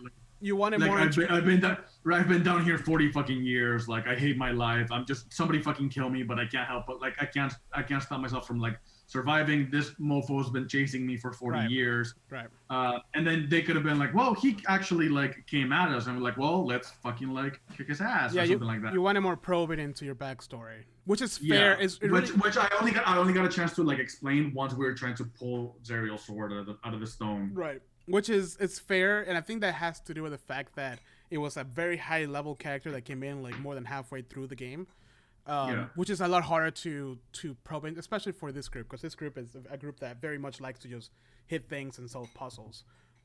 You know, there's different D&D types of groups out there. I feel like a thespian group is one that you would enjoy a lot more. I like the role-playing aspect a lot, but I also like kicking ass a lot too. So Yeah. No, it's like a 50-50, which is why I switched from Glyph to Krat, because I was like, I'm not having fun with Glyph. He's too weak. Right. And then Krat comes in and he's like making 46 damage at one point, and I'm like, all right, now that's what I'm talking about. Yeah. Yeah, like a 24 DC. Yeah, like, exactly. Yeah, with the shield. Yeah, that was. Yeah. By the way, you had that fucking shield, and the whole time, like, how am I gonna fucking destroy this shield? Like, get it back on my head. I kept telling you, like, use the shield to like even like fuck with me. I kept forgetting there's a special ability for the shield that will make. I sent it to you like 3 times. I know. And you were like, and you would have been like, why are you messaging me? I know, and I'm like, I was oh just wait. oh, DM. Well, forget it. I have definitely had moments where I accidentally gave an overpowered magical item. Like, shit, now I got to come up with some way to get rid of it. I honestly should have done what I did at the end of the game when you guys first met Arkan. You know, where he just like destroyed the shield and absorb its soul. Yeah. That would have made it a little bit more challenging for you. I mean, I like the shield, you too. I still thought would there have was had something there. Yeah, you still would have had 19 fucking AC. So Yeah. No, I mean, and the shield was great. It just like a lot of the enemies would absorb fire, so it was like pointless to use my action on the fire. Honestly, True. and honestly, and I'm gonna reveal here a bit. Yes, there was a lot of enemies that would absorb fire, but by the same token, there it is. There was a lot of enemies that would look like they would absorb fire, but they wouldn't. They would just take damage. They will take the full damage. Yeah, it's weird. You will think like, oh, all devils are immune to fire, but no. Sometimes it's just resistance versus immunity. You know, it's that's why it's unless you ask me, and kind of late, obviously, but like unless you would have been like, oh, can I do a nature check to see what they're, you know? And I feel like this is something that all of you guys should probably take advantage of, because that's a very fair thing to ask. Like, hey, can I? It could be taken to like, do I know this creature? Do I know its weakness? Or after fighting for so many rounds, can I deduct if there's any weaknesses? You know, so and probably Krat being there for years, he could have had an advantage of like identifying creatures or something. Yeah. Well, I mean, again, that's like my first time player. Yeah, no, it's fair. I mean, that's but I was happy with the AC, so I was just like, I just won't use the fire. Just fucking my DM is not taking advantage of the fact that it can like talk to me and like psych me out. Yeah. So I'm just gonna hold this on my back and like double hand my attacks all the time. Yeah, and honestly, like, it was a lot of moments that I'm like, oh, that's right, the fucking shield. The shield had an ability to essentially give you all guys disadvantage. Mm. Oh wow. Yeah, and I kept forgetting. It could have frightened everybody around me. Yeah. Right? We would have tossed that thing down the river. Kept forgetting. Like after the encounter happened, I'm like, fuck, I should have used the whatever the ability, and like every time. And it was like a 30 for damage. So unless you were or 60, so like unless you were within 10 feet of Krat, because he had the aura of whatever, of protection. Yeah. Or whatever, you wouldn't be affected by the fear. But if you were above that, you'd be like, everybody would be away from like Krat, and like Krat would be completely vulnerable and a target. Yeah, and but you know, you live and learn, I guess. But yes, no, I can completely agree with the lack of probing to your character backstory. And this is something that Andrew always like reminds me that I have to give more chances for roleplay moments between the players. Yeah, between the players, including like I think early on, you know, like it's simple things like you guys are around like a campfire, you know, like it's been a long day. Do you guys talk to each other? Like I need to start implementing that more often, and I keep forgetting because in my brain is, oh my god, there's this big set piece that's coming up. I need to get the players there. You know, but then that eliminates a lot of the character building moments in between. So I did enjoy when you could we have brought. had like Huh? Go on. Oh, go ahead. I was gonna say you could have brought like a sandstorm in at some point, like we had to hunker down and then we get some character background, or like just those moments to like stop and like actually have characters interact. Or it's like a forced moment. The slow moments, which are very important, I think, and my brain is again like. Right, and on the whole role playing thing, like Crad was like a complete like newbie to this group. Like he didn't even know what they were after. He was just like, I gotta more people. My best chance to survive. Yeah.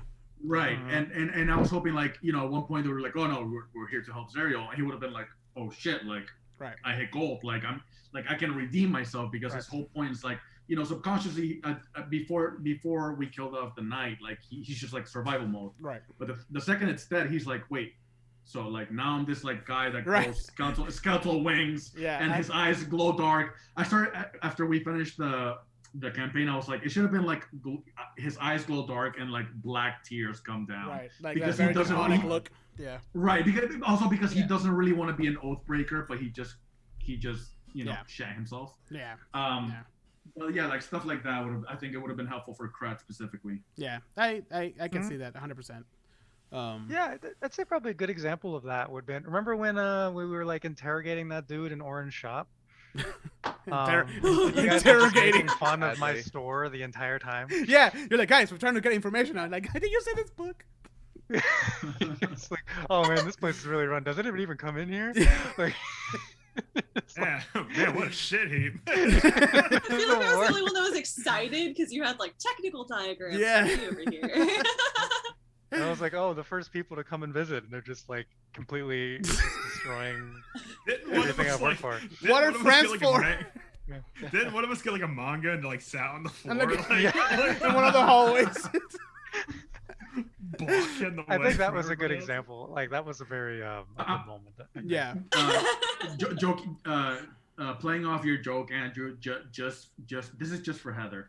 That manga specifically a Naruto manga. Oh yeah, just to piss it's $7. Before just we fucking left, buy I it. used to start the fire. It's actually $7.99. Okay, but yeah, no, I 100%. I agree with it. So because we're reaching high time right now, let's kind of move on to Alex, so we can move on to the next. Sorry to interrupt. So my the moment I didn't like was when Lulu. Oh wait, I'm sorry. You killed her. Yeah, okay, go ahead. It was Andrew's turn, but yeah, go ahead. Alex. Oh. When I killed... You killed Lulu, damn it. All right, next question. That about sums it up. Was that really the your least favorite part? So, I think so. Yeah, like it had to be that because like afterwards, like Heather and I literally talked about that for like an hour after the campaign. Like, we can't believe that Jose just did that. Like, randomly, like all of a sudden, and Lulu's dead. We're like, what? Like, how are you gonna do that? Like not down, dead. Yeah. Yeah. Like, are you? I never wanted to fight you so bad. Just like incapacitated, dead. You're like, no, dead. Nope, just dead. Oh, okay. Gone. To be fair, the reason it was so sudden is because I forgot, like I forgot how little life she had in that role, because like before, I think it was her turn before or something, she could have healed herself. I completely forgot how little life she had, and the damage was so high that even after she shapeshifted back to Lulu, all the way down and then double. So I was like, oh. It was a no shit moment. Yeah, it's like, whoops. It played out well because you guys were like, oh shit. Yeah. No, I totally meant to do consequences. That. Yeah. She was our guide the whole time, and we were like kind of relying on her. Like, oh yeah, we're gonna get my memory back, and like I know this, and this, and we're gonna take you guys. I know exactly where to go, and dead. And we're like, what do we go now? What is my purpose now? You passed the And I think it was partially our fault too, because she was hurt and we could tell. Yeah. But we weren't like actively like trying to protect her, and she died, and it was a consequence. So yeah, exactly. Like we didn't expect that or like think it could happen. So we're just like, you guys know that I like to describe when somebody's very hurt. So Mm-hmm. it was out there. You did. It was there. Yeah. We just didn't pay attention to it at all. If anything, Krat should have been like backing her up from the beginning because of the past. Like he should have been like, I gotta protect Lulu. But like, I didn't. Not even I made that connection. She can't die. She's a cute NPC that's guiding us through Avernus. There's no way. Exactly. That could turn into a madness. So like. That was your Yeah, first I mistake. I think I literally. right. I figured if she's in danger, she'll just like mammoth up. Like, No, she you was know, already a like- mammoth. And like, Oh, that's how she died. Yeah, Yeah. I forgot. That's right. Yeah. I thought it was gonna be like a Skyrim like important NPC thing where it passes out, but then after the encounter, like, oh, man, Nope. what happened? You know? Wake again. the next Fucking dead. I love the next session. You guys were like, "Okay, we're gonna try to find a way to heal her, bring her back somehow. Let's try." And I'm like, I'm describing how her body just disappears into the nether. Well, I mean, Right. not just that. Like both Quintessence and Krat had a revivify without Right. a diamond, and you can only revive a creature Within a 1 certain minute time. Yeah. within a minute of its death. Yeah. So it was just No. kind of like I wasted a spell. Like I got that after. Me I was like, too. fuck this from ever happening again. I am done, Jose. Damn it. I never gave up Revivify just in case Lulu died again. Like, and especially once I got that 3,000 gold diamond. Yeah. I was like, I'm holding on to this spell and this diamond like it's my life. Just in case. I was literally like doing accounting, like trying to like add up all of our inventory. Like, can I just trade it all for her? Take everything. Take it. Fuck. I don't please. need any of this. Just bring back a Who little. needs material possessions? Oh, and finally, Andrew, your least favorite part. Finally. I would honestly have. Wow, I haven't Yeah. done yet. Wait, Yeah. what? What are you? Oh no, You're- you roll one. Sorry. So actually, You're it last. is Andrew. I'm sorry. I thought you already went. My bad. Andrew. Finally, Okay, let's move on. All right, Andrew. What's That's all the important questions out of the way. Let's go. But I would have to say honestly, my least favorite part was probably the hag encounter.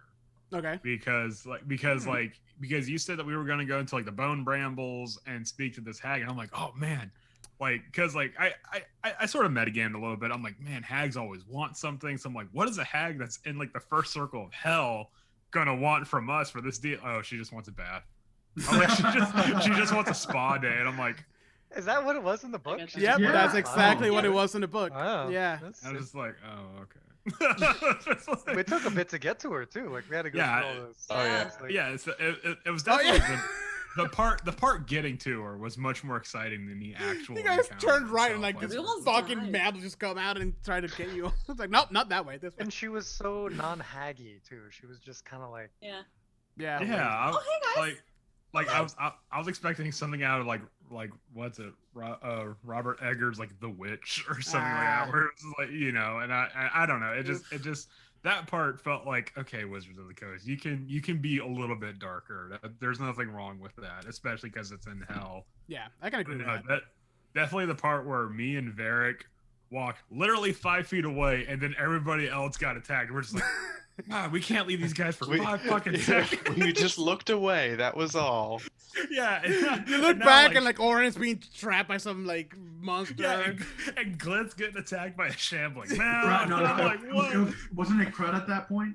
think Yeah, it was- no, it was Krata at that point. Oh, it was Yeah, Krat. and that's the other thing. Like, No, Krat no, had no. just like No, it wasn't The Krat. first time was Glyph. The first time was Glyph. When you guys came back, it was Krat. Okay, yeah. I was like 10 fucking seconds. We were gone for 10 seconds. Yeah, All right, let's go fix this problem. it was. I like that moment. It was great. All right, hacks. I can agree with that, and I feel, and honestly, a lot of the stuff that was in the adventure, like a lot of creatures like that. There was a lot of moments where, yes, I felt exactly that. Like, oh, you're trying to be cute with something that they didn't expect with this kind of monster.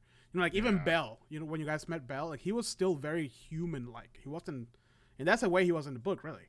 I played it a little bit more nonchalantly, but like he was very much like, hey, I'm the king of this. You know, like go do this. For I'm me. supposed to be the king of Right. Yeah, it was, and Wizards tends to do that a lot, and that's probably something to look into for the next time. But yes, now finally, Heather, what was your least favorite part? All right, on to the next one. Heather's like, Alright, well, Franklin, that's- this fucking interview. Bro, I haven't eaten. All I've had today is a freaking grilled cheese, dude. Like I want to have dinner. We're almost done. And by that I mean just like 2 more hours. No, I'm just kidding. I cannot tell you how bad I wanted to like fight you after you killed Lulu. Is it really? I was Like Oh, okay, so same genuinely pissed. Yeah, no, same answer. Just Yeah. I just want to clarify. Like Double down I on spent that 2 days. Like I've never been so fucking mad at Jose. Holy wow! I want to punch him right now. Like I spent like I had to simmer down before the next session. I was like, I'm sorry. he's murdered so many of my pets, but that's a different one entirely. Like, damn it. But now I'm also a little jealous because I didn't get murdered as much as everyone else. You're a I mean, robot. What- Well, hold on. In the dream, in the flashback, You I tried got- to protect yeah, you, and then yeah, completely screwed you over. That's You right. got- You were completely You like, got, you got completely crushed. You were a tin can, man. You were like That flattened was out. only like once. And Everybody then, else and got then you got shit 5 very levels of much. exhaustion. Yeah, and here's the Okay, thing: yeah. like, Crash shows up like in Crash shows up like a hero, like in a hero stance, and he's like, "I will protect Quintessence." Nope. Three turns later, Quintessence is flat on the ground, like just flattened out. Yeah. And he's he like, did his best. and he's like, "Huh." The one didn't Okay, work. so the steed thing, So gotta stop summoning steeds. Gotta stop doing that thing. It doesn't work in my Fine favor. Yeah, Just don't use doesn't work in my favor. don't use fine steed. Yeah. Okay. Oh, So let's roll for initiative again to move to the next Right. question. But yes, I agree that you probably were the one that died the least, and I think that's only because you were a robot. So well, I also power 9, understood that I wasn't the tank, right? so I would not go straight into things. Right. Yeah. Yeah. You I kept got your a 9 as distance. well. Okay. Oh, yeah. So Because I understood I was hollow inside. Alex, what you got? I got 20 this time. Nice. Jesus. Yeah. So Howard and Andrew. Oh, Heather, what you got? 14. 14. Howard and Andrew need to reroll. Okay. I got a 2. 7. All right. Why 7. was that funny? I don't know. Okay. All right. Just so you guys know, my least favorite part of the whole adventure, from like a big picture perspective, was the fetch quest middle part. I should have fucking fixed that, but I was like, no, it's probably gonna play it out very well, like some of the other things, but it didn't. Like the whole big old go here, try here, go back. The one small favor thing. Yeah, I should have changed Yeah. that. That wasn't the Rod's fetch quest, right? Or was it? Yeah, the ruts. The Rods, yeah. That Yeah. whole. Yeah. No, wait, I'm sorry. No. Well, yeah, Yeah. it led to that, but it was It led to that, but yeah, it was like the whole the whole in like, between. Yeah. Yeah. As from big picture, that was probably the weakest part of the whole adventure. All right, so now moving on to the next adventure, to the next question. Do you guys have any questions for me? Why? Why you do this? Why'd you kill Lulu? Why'd you kill Lulu? Hold on. Alex, you go first. Kill Lulu. Oh man. Anything, like if you ever had like any like, oh, I wonder what this was supposed to be, or like I wonder like if this was really supposed to, I have the book right here, I will read you the paragraph. Like, Oh man. I don't know. My big thing was Lulu. So Nothing else. okay, so if I had a question, could anyone else had become the angel instead of Varric, or it was only Varric because he was a good aligned, like lawful good type of character? anyone could have done that. Like that's how the book said it, you know. However, the way the story developed, it was such a beautifully organic build up to that moment. Like everybody expected Crad to do it. You know, that was like the Yes. thing. I even Yeah. expected Crad, like he's gonna That- grab it, and, like, all honest- this stuff's gonna happen. I expected to. I was like, I gave Brad you my expected backstory. I was Brad. like, I got this. This is my redemption, redemption moment. Yeah, exactly. I had a before that session, I woke up in a cold sweat. I was just like, it can't be Crad. I was kidding, but like it was like because originally I was gonna give it to Crad. Like it made sense. Like, oh, he's duh. Yeah. But like the more I thought about it, the more I reread that section, the more you guys developed the way you were playing. Because in the beginning, actually, originally, I think I was gonna give it to. Actually, I don't think Oren, no, I don't think I had a. Oren. No, I think originally I didn't pick anybody. It was because I was like, oh, once I get to that bridge, I'll figure it out. But the way it just developed, at one point it clicked in my head, and I'm like, anybody could have picked it up, and I think the fact that you guys were all expecting Krat to do it, and the quiet like solemn fighter in the background that has been like helping everybody and like not asking for anything back, very like I'm just here to help, I've read a good type situation. It was too perfect not to have like everybody just kind of like take their turn and then just turn around and just see a Varric in the background, just kind of like, oh, I guess I'm the last one type situation. It was too perfect to not to pass that. Yeah, but, can I add to that? Yeah. Like I remember at one point, I think after the session ended and we started recording, you were like, like I thought about giving it to you, Crad, and I was like, no, like believe me, like narrative and storytelling wise, it just made sense that it went to Varric, and it made sense that like Crad fought so hard for it and still didn't get what he wanted because he wasn't ready for it. And even after the end of the campaign, once we're back at outside of Avernus, and like he's still not redeemed. Like like he still has he's still an oath breaker, and he has to go through his life either finding redemption or dying as an oath breaker. Yeah, and I feel like that's why it played out so well, because like I feel like in a lot of like storytelling, and I've seen it in movies, a lot of movies recently, where like, oh, there's a problem and here's a solution right away. You know what I mean? It's always like that, and I feel like it was, again, I'm gonna say another, it was too perfect, and Andrew agrees with me with that too. We talked about it afterwards. I'm like, that was a beautiful storytelling moment. You know, that just, it happened so organically too. It wasn't planned. It wasn't anything that like, oh, I'm gonna make sure that Varric gets to kill everything and blah blah blah, or like, oh, Brad, I'm not gonna. He didn't even get to use the sword. Honestly, yeah, you still got the powers. I used the sword a couple times. Yeah, but you didn't get to. No, you didn't. You didn't get to like, oh, kill Saria or kill Tiamat with it. You know what I mean? It was kind of like, oh yeah, you delivered it. But Yeah. either way, like you still had the powers and everything, but like it was just beautifully told. And it was, here's that. Yeah, Sorry. no, it's like at that moment it was honestly out of my hands. Like I was like, if I don't do this, I'm gonna regret it. Like I genuinely. Yeah, sorry, Heather. Go ahead. Yeah. I was gonna say, like, I genuinely had like an emotional reaction at that moment. That part like broke my heart. It felt so. It felt very organic, but like part of me still feels like the loss of that, which is a weird feeling of like it just. Just the way you said it, when like it got like quiet, and then you role played naturally that bit. I was like, oh my god, I'm killing a puppy right now. What am I doing? Who am I? it was so natural. I was just like, oh my god. And then you guys talking with each other, like that was any DM's dream. That whole moment there was just, there was honestly one of the first times that I legit just stepped back and you guys did all the work.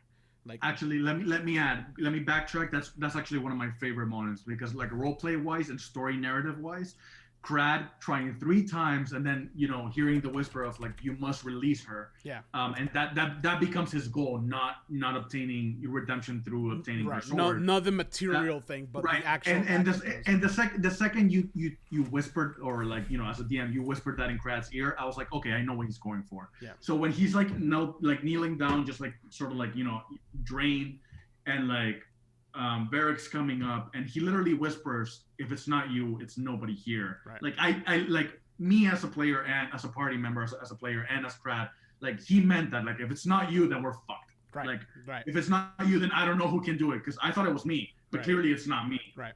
And everyone tried it Yeah. beforehand, and like I was like the last person. It was just like, is it me? Is this? Yeah, and that's the thing. Like everybody, and also you didn't want it. Like Crad wanted it. That like, was yeah. That was the important part. The second that it didn't work for Crad, I knew it had to be you. But then I was like, Karpop, go.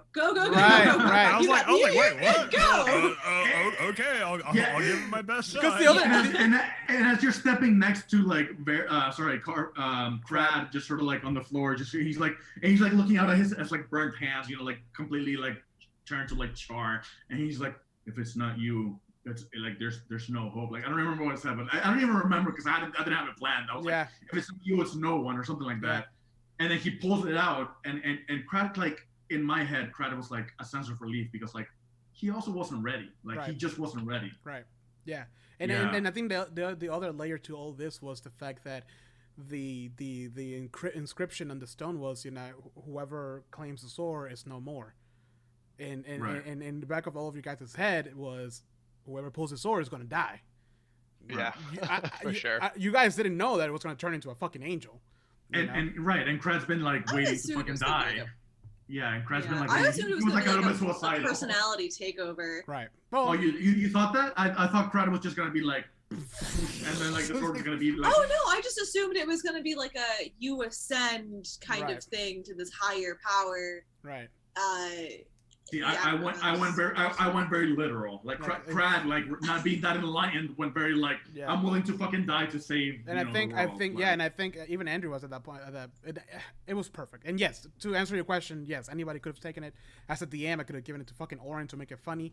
But honestly, like I said, it was out of my hands. I stepped back and it played out beautifully, and I'm so glad it went that way because it was a beautiful moment. I mean, even Kevin was in the chat window, just kind of like, like it was so good. It was really good. It was like the kind of shit that you see. I From, like letting cry. it was like kind of shit you see in like Critical Role and all this. Like I never expect any of that shit to happen to my table, and it fucking happened. I was like, wow. That was amazing. I went to sleep that night. I had a dream. Like I replayed the whole fucking thing in my head. I woke up tired. I woke up with a head. I'm like, oh my god, I DM all night. What the hell? Like legit, I was so tired. But it was so good. But yes, anybody I could have logged picked off up that. Cry. Like I logged that. I logged off that session feeling the most sort of satisfied story-wise, like narrative-wise, that I had felt throughout the whole campaign. It was it was delivered. It was really good. Yeah. But yes, next up is Armando. Any questions for the DM? Honestly, I don't really have any questions because again, this is my first time. I know nothing. You've already spoken about the things that you gotta work on role playing wise and how this group is very much about like attack and kill. So I mean, I don't have any questions. I guess it's more of a statement where like I really, and it makes sense. I'm a writer, script writer, creative writing minor. I like narrative. I like a lot of like character-based storylines. So the moments that most shone for me were like those were bits, like character and narrative based, right? Yeah. Those things, those like twists and turns that we weren't expecting, especially what we were just talking about. But no, I don't have any question. Honestly, as a first-time player, having you as a DM was an absolute pleasure. You were always very helpful and welcoming, especially when I was having a hard time doing dash roll D1D20 or whatever. And then you're like, you can just click it on the right, on the left, and I was like, oh yeah. And then like, and that was like three sessions before the game ended. Right, and I still forgot to like go up to the left and just like click and roll it automatically, Right. which is probably what you all do. And I'm just like, dash, roll, space, and you're all like, okay, is he gonna roll? And I'm like, hold on, guys, like, hold on, backspace, like 2d8, okay, Too there many we go. L's. Yeah. Okay. Well, But no, I don't have any questions, but except praise. Like, thank you so much for making my first adventure so enjoyable and so welcoming. You're very welcome, and I'm glad. I mean, honestly, a campaign for a first-time player is usually a big thing. I personally think that you handle it well. Like After glyph. Well, you learn I feel like I hated glyph so much, man. Yeah, I feel like you learn a lot, and that's something that just happens as you play. There's no way me to tell you, oh, you're definitely gonna like a bard or you're definitely gonna like a paladin unless you actually. Yeah, I'm never playing a bard again. It's okay. I mean, maybe down the future when I learn more about D&D, but like I couldn't play a bard well enough for me to like enjoy Bards it. are kind of tough. They are. It's one of those classics that is hard to master. Like, yeah, you can do all this shit, so but hard, like, dude. yeah, and yeah.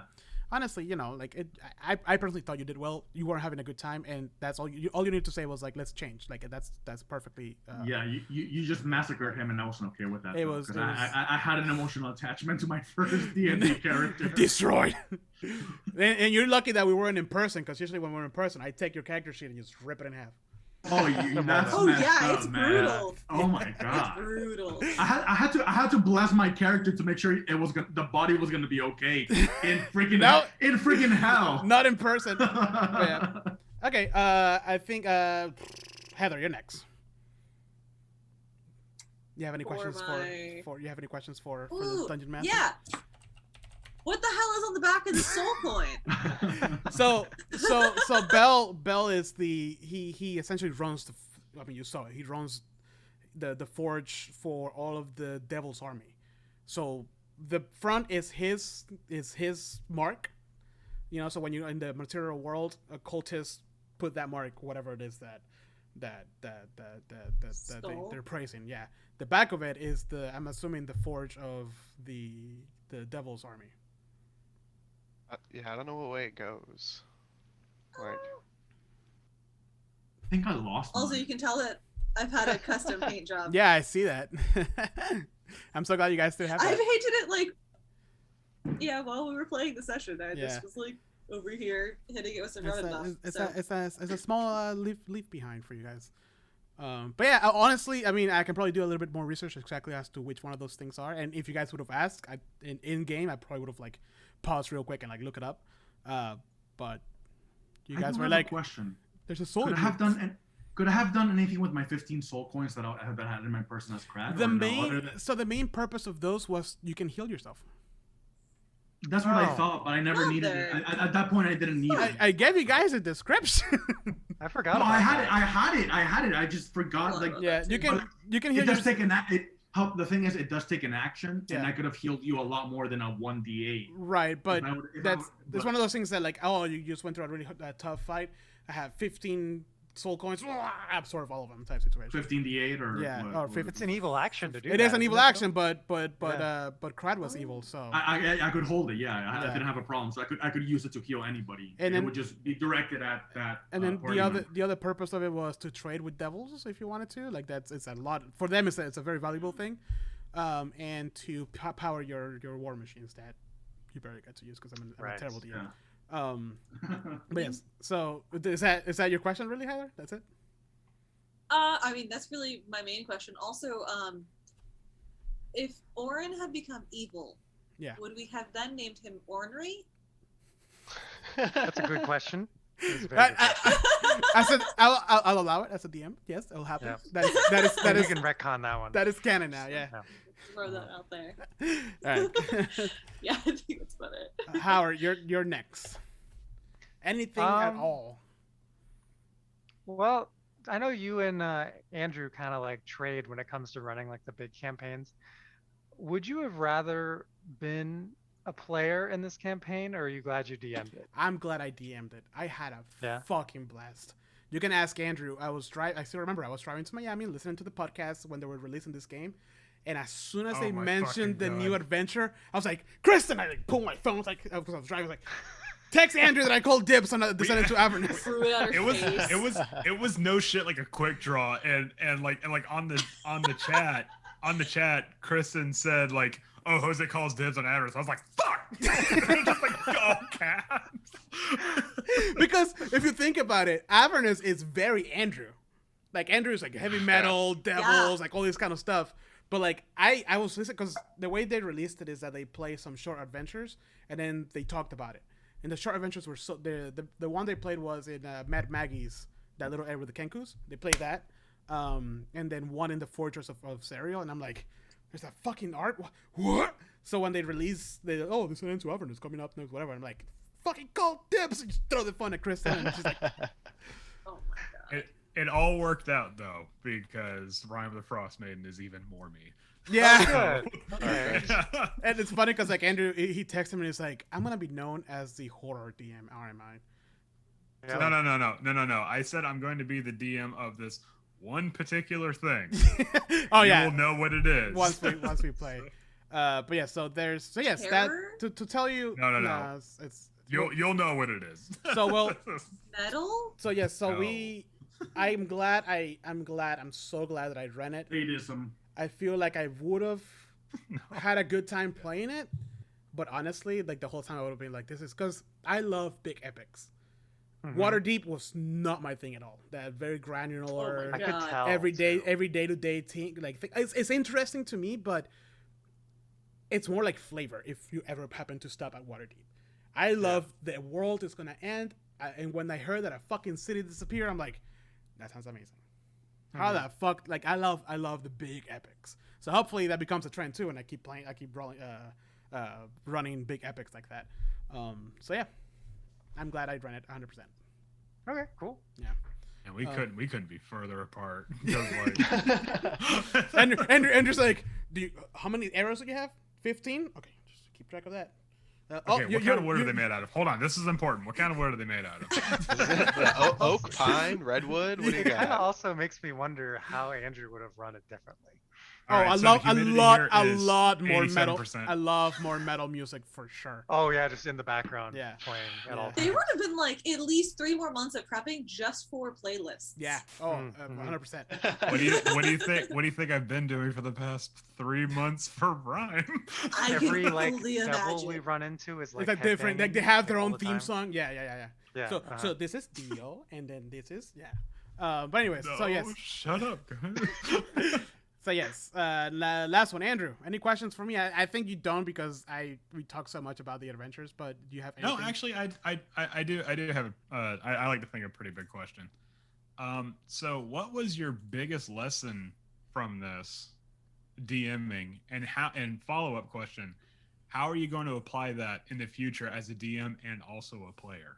Honestly, the biggest thing for me was learning to let things happen when they were going downhill. The first, and I'm gonna pull the curtain back here for you guys, but the first few adventures that I ran, every time it was going downhill for you all, and I don't want to take away, not all the time, I'm gonna say like maybe like 10% of the time, I'll be like, oh, he missed. You know what I mean? Because we were playing on tabletop, you were able to see my rolls, all that stuff. So I will fudge some of the rolls. The biggest lesson I learned is don't fudge rolls. Bad things lead to amazing things. You know, that was my big takeaway. And the fact that you guys were so fucking excited to die in the first, I'm like, oh my god, what the fuck have I been doing with my life? You know what I mean? That was a good change of pace because, like you Yeah. said before, we were like heroes, solid hero complex before. We can't die, blah blah blah. And this time we died like 3 times. Instantly, first Yeah. encounter. The opposite of Storm King's Thunder. The where we opposite were of Storm all King's invincible. Thunder. Yeah. Crushed. And to be fair, Storm King's Thunder was my Crushed like a tin can. Yeah, as Storm King's Thunder was my first adventure, I thought that, they'll feel better if they conquer all these things with very little challenge. But honestly, challenge is important. Challenges are a part of life. Yes, and that was my big takeaway specifically for this because everything that we remember was because of failure, and it leads to amazing story beats, and I will definitely every time a new adventure comes by, that's the first thing I'm not gonna change anything. If I think it's too hard, it's probably not, because something I also learned is that you guys can fucking overcome anything, no matter how hard I think it is. That's like Just a thing gotta that let you us guys do do. it. Yeah. Or create a new character. Or create a new character, Yeah. which honestly Fine. most of you guys I mean, enjoy. Andrew loves making characters. So Yeah, it's you guys can perfect. borrow one from Andrew. He has like 20. Yeah. No. It's on the file cabinet. He's got his file cabinet. And as I a have a file cabinet actually. Yeah. and It's one of those ones that goes into the wall. No. like Bruce Almighty. Yeah. And then how would I apply that as a player? Honestly, I mean, I think as a player, just fucking do it. Like I will just don't be afraid to just roll for it and play along with whatever happens. Oh, I didn't hit. Okay, play along into that. Or I don't know. I got trapped by whatever. Like just really lean into it. It's all storytelling moments. And you more go with the flow. Yeah, more go with the flow / build upon it. Like build, like everything that happens because of the rolls is a chance to build upon that as a storytelling moment, even if it's just funny or even if it's like a very critical, like emotional bit. It doesn't matter. Just build upon it. Like I think that's. I don't know if that makes sense, but like, I'm not afraid to just like, oh fuck, a crit. Okay, I guess you die. Like there's always something that can come off of that, even if it kills Lulu. Okay. Damn it. Especially if it kills Lulu. Especially if it kills You, Lulu. you had to end on that note. didn't you? Of course. Get players attached to NPCs. Yeah. Well, honestly, I think that's been my thing from the very beginning, so I don't think that's changed too Question much. mark, profit. And then the last question for all of you guys here, it's gonna be an easy one, and I'm gonna point at you guys. We're not gonna roll for this one. if you had to rate this game from a 1 through 10, what would you do it? The game. Wait, did I write the game? No, the adventure itself. Not how the changes I made or how I ran it or whatever, but like the overall actual adventure. This will be for like somebody who stumbles upon this video and is like, oh, I wonder what people rate this thing. From 1 through 10, and why? Let's start with Andrew. I would give this game a 6.66 out of 10. Very thematic. All right, that's all the time I got. Make sure. No, I would probably give it like a good 7 out of 10.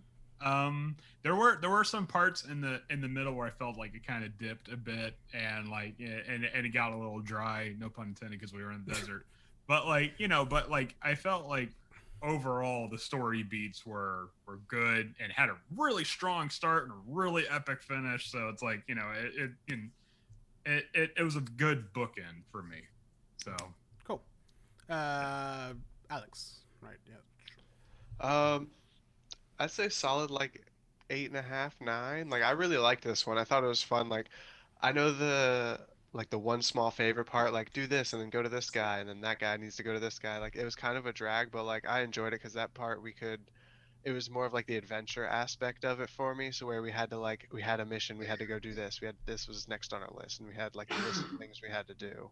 I want to add a little disclaimer. A lot of my score is biased because of the huge amount of buyer's remorse I had. So, anyways, I should play this. All right, cool. But yeah, I really like this one. Like from the battles to how the characters developed and everything like that, and from where we started, where everyone was kind of oh, we have new characters, we don't really know, and then to see what everyone ended up as.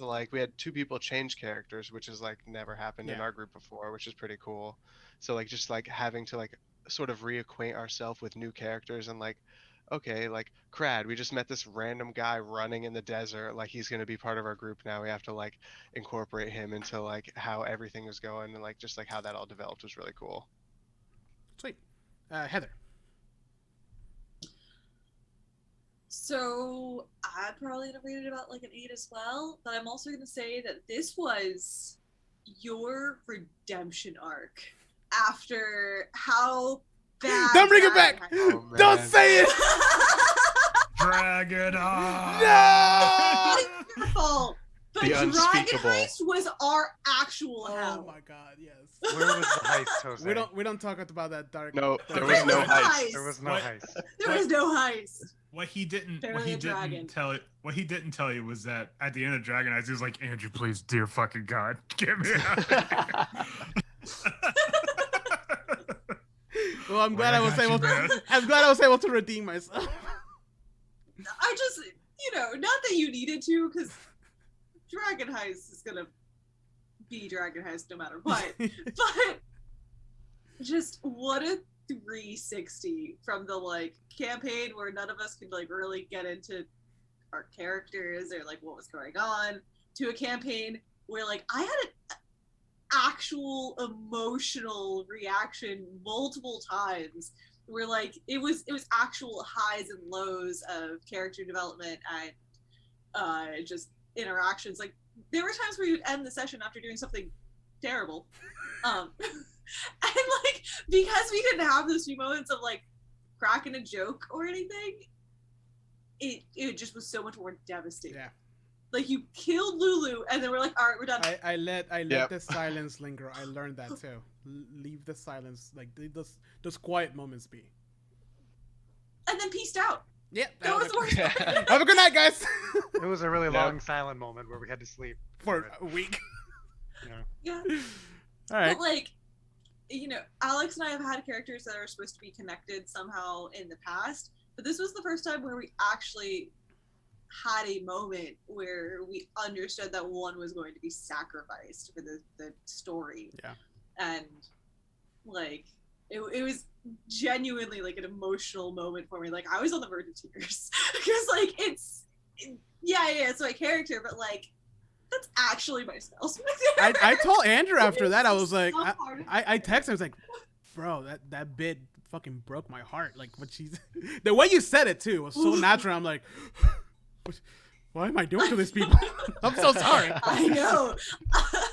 No, it's like such a beautiful moment because you don't get to connect with a fictional world that intensely that often. Yeah. And like, what an awesome thing to be completely devastated by a campaign. You're welcome. Yeah. I'm gonna Good job. I'm gonna Great change edit. my score to an 8. You're right. This is pure D&D Oh. through and through. So Okay, so It's Yeah. gorgeous. all right, Armando. I know first time you don't really have a lot to compare it to, but just Well, again, I mean, I was gonna say the same disclaimer, first timer, but I'm gonna echo Andrew, and just basically again everything that I've said throughout this whole interview. I had a blast. This was my introduction to D&D. I've been wanting to be a part of a party and play a campaign of D&D since I was like a preteen, maybe 12. Never had the opportunity. I'm 29 now, so imagine how many years later. 17, right? Wait, is that right? 7? sounds That's about right. Sounds about 17. right. Yeah. Okay. Yeah. I don't do math. I skipped math in college. Your sales, not math. Who cares? Yeah. I mean, I just have to like crunch the numbers and it automatically. You have a calculator. I would give it like an 8.5 and 9. It was I did have a lot of emotional, more with Crad than with Cliff, because I mean I think that's part of like my issue. Once I played with Cliff and I didn't have his backstory or his personality really well fleshed out, and by the time I had thought of Crad and introduced him, I understood and knew who Crad was, Right. and I connected with Crad. So Yeah. everything that came after Glyph, even the cold shoulder from Karpak and Quintessence, and just the natural goodness of Varric and the aloofness of Oren, it just sort of like played really well into the fact that this character had been isolated for so long. Right. And I just I mean, again, like anybody watching this, if you're planning on doing Descent into Avernus and having a first-time player, know that you're gonna fuck them over for the rest of their lives, because anything that's not as good as this and as difficult as this is just gonna be like a fucking bore. Like I'm gonna be bored if I play like anything that's simpler. Like Don't play Waterdeep. If I'm kicking butt across, like every time I engage and I'm kicking butt, I'm gonna be like, well, this is kind of like crappy. Like I want my life to go down by 90%, and then my HP to go down by 90%, and then I try to like have to recover. If it makes you feel better, Wizards of the Coast path has been increasingly steadily in the quality of their adventures since the beginning. So there's that.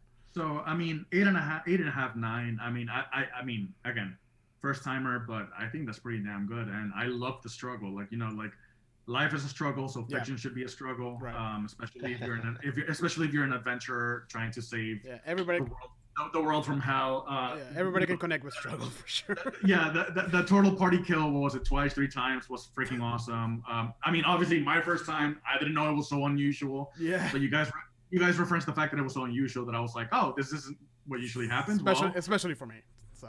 Right. Well, I was like, well, this is pretty freaking awesome. Everybody dying and having to find a way to like come back to like into the adventure or starting some characters over. Yeah. I don't know. I had a blast. Good. I'm glad you had a good time. Honestly. Yeah.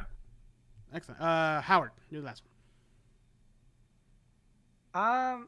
Well, if we're talking like, I thought this campaign was one of my favorites. Just a lot of, like people have said, the character development, and we really got attached to our characters and a lot of the NPCs. So that part I really liked. But if we're like talking about the book, like the campaign setting itself and like the whole story behind it, I'd say probably 7 out of 10. It's more of a personal thing. I don't know if I like the whole traveling around a desert until something happens kind of, that's that middle chunk, man. I think we can all agree with that. I don't know. And I think if I'm just comparing it to Curse of Strahd, where like everything was interesting. Yeah. Like every single village had something really. Finally, somebody praises Andrew.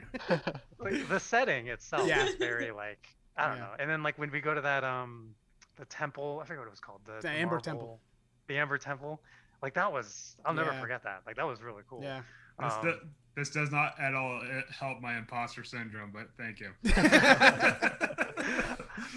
This is just me I talking love the books Yeah, themselves. yeah. We're rating them. I'd Yeah, say no- 7. No, I can agree with that 100% because I feel like every part of Strahd and even every like I feel like a Storm King's Thunder, every bit that you guys traveled to was very well developed. But honestly, because of the nature of Avernus and how everything shifts and everything always is not what it seems ever, and is very.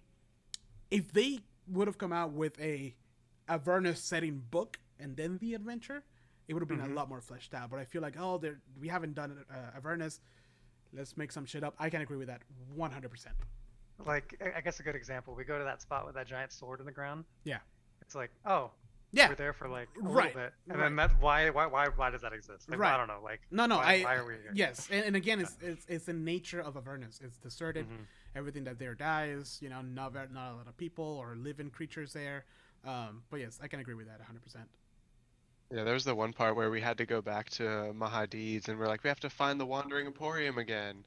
And we're like, we don't know where it is. And I think I was just like, let's just go this way. I feel like it's gonna be this way, and we'll go around the mountain. Yeah. And this was like just after Varric turned into an angel, and like, it's gotta be this way. And then we go, and then you're just like, all right, and there it is all of a sudden. I honestly, I probably could have done a little better with that. But honestly, the way it works, the way the Wonder Emporium works, is it shows up where you need it the most. It's one of those things, like, poof. But It's the room of requirement then. right. But the thing is that a lot of the things in this adventure were like that. Is again, it was not. Dude, I'm telling you, the way they describe the map is everything could be anywhere. Distances changes all the time. If it's far, it could be close. If it's close, it could be far. Like, and trying to a lot to work with. yeah, and trying to portray that is very like, okay, cool, but it doesn't help us. It's fine for like the first time we travel, but then after that, it's like Just annoying. And then at you some have point. things It's like the oh, Wandering okay. Emporium, where like it legit is like when you need it, you know. Or what am I gonna do? Put it across the fucking desert and then have you walk that way? A But whole then, session. well, not so much that, but the fact that if it's far, it could be close. If it's close, it could be really far. Yeah. It's very fluid, which probably a better DM would have made that very interesting. But honestly, I want to get you guys to the big pieces. I feel like the traveling bit is, especially for Avernus, it's very okay, cool. Yeah. You know, and I it's think like, oh, you the see first more time- desert. yeah, like, it's look at sand, and it's hot, and Yeah. oh, you found, and actually I remember when Andrew was like, oh, the travel is kind of boring. It doesn't feel like hell. And then like the next session, I put like a fucking weird wizard guy in the middle of the desert for you guys to be like, oh, let's go check that out. And you're like, nope, let's go this way. I'm like, oh, okay, fine. Okay, that's true though. I was about to ask Howard, like, what would have kind of fleshed that out a bit for you more? Like, would you have wanted more encounters, or I don't know, honestly. I just don't think I- I like I- Avernus. I think what would have done it for you better is if more areas of Avernus would have been not interesting but engaging. Mm-hmm. A lot of it, like you said, a Yeah. lot of it were just like, oh, it's a fucking demon sapper, and that's it. That was probably the most interesting part. Then it's like, oh, it's a sword in the ground. And there were other ones that were just like, it's just a pool of ichor. Yeah, that's like it. why? Like- Like, Like there was And a I think lot of another- stuff like that. and with Curse of Strahd, we almost had a home base. Yeah. Like that, Yep. that village, and I really Yeah. think we kind of attached Yeah. to it a little Yep. bit. Like, oh, like this is where we come back Yep. to after we've done. And all I our think stuff. that And helps tremendously because it grounds you to where you are in Avernus. You're trying to get the place where you're from back to the way it came. You don't want it to be there.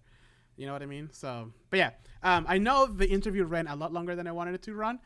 Thank you guys so much. I really appreciate your everything. All of this is great. Like I heard a lot of things that I didn't know. Pretty awesome stuff. Your point of view from a player's perspective onto the my side of the table. Fantastic. Thank you so much for sticking along. And I'm glad that you guys had a good time. You guys told me a lot of things that I honestly thought that it was kind of like whatever, but you guys really attached to those bits, and it's great. You know, I don't see that part. It really puts it into perspective for me. But I'm gonna end this interview, and we're probably gonna have to make this Can we into get its a round own of applause? episode. I think so too. Can we get a round of applause for Jose? For Yeah. why? Like, my God, yes, 'cause Excellent. this was so good. That was really I'm, good. glad- Yeah. I'm just happy you guys had fun. It was Really. a great Yeah, campaign. it was great. I also another thing I learned is the more time you have to prep, the better. Do not fucking go from one campaign to another right away. And this shows the difference because I went from Tomb of Annihilation to Waterdeep. I was burned out. I didn't care about it. I just wanted to have an adventure. Terrible. But then from Curse of Strahd, I had like a whole 2 months to prepare, and there you go. Boom. It shows. So, but yes, I'm gonna start rambling. You guys have a wonderful night. Thank you so much. And for our listeners, yeah, these are our players. They're awesome people. Right here? Well, we're not live, but you know, for the podcast. I know, So, I'm kidding. and then I'm gonna You'll leave. see us eventually. I'm gonna, and then we're gonna say goodbye to our players and continue talking on our regular episode because we didn't definitely record this at a different time. Thank you guys. All right, transition. See Jose here. You gotta do the Star Wars thing. Yeah, the swipe. Whoop. Yeah. All right, back into beer talk. PowerPoint 1998. Oh man. Okay, guys. You'll have a good night. Thank you so much. We'll see you guys. Bye. Night.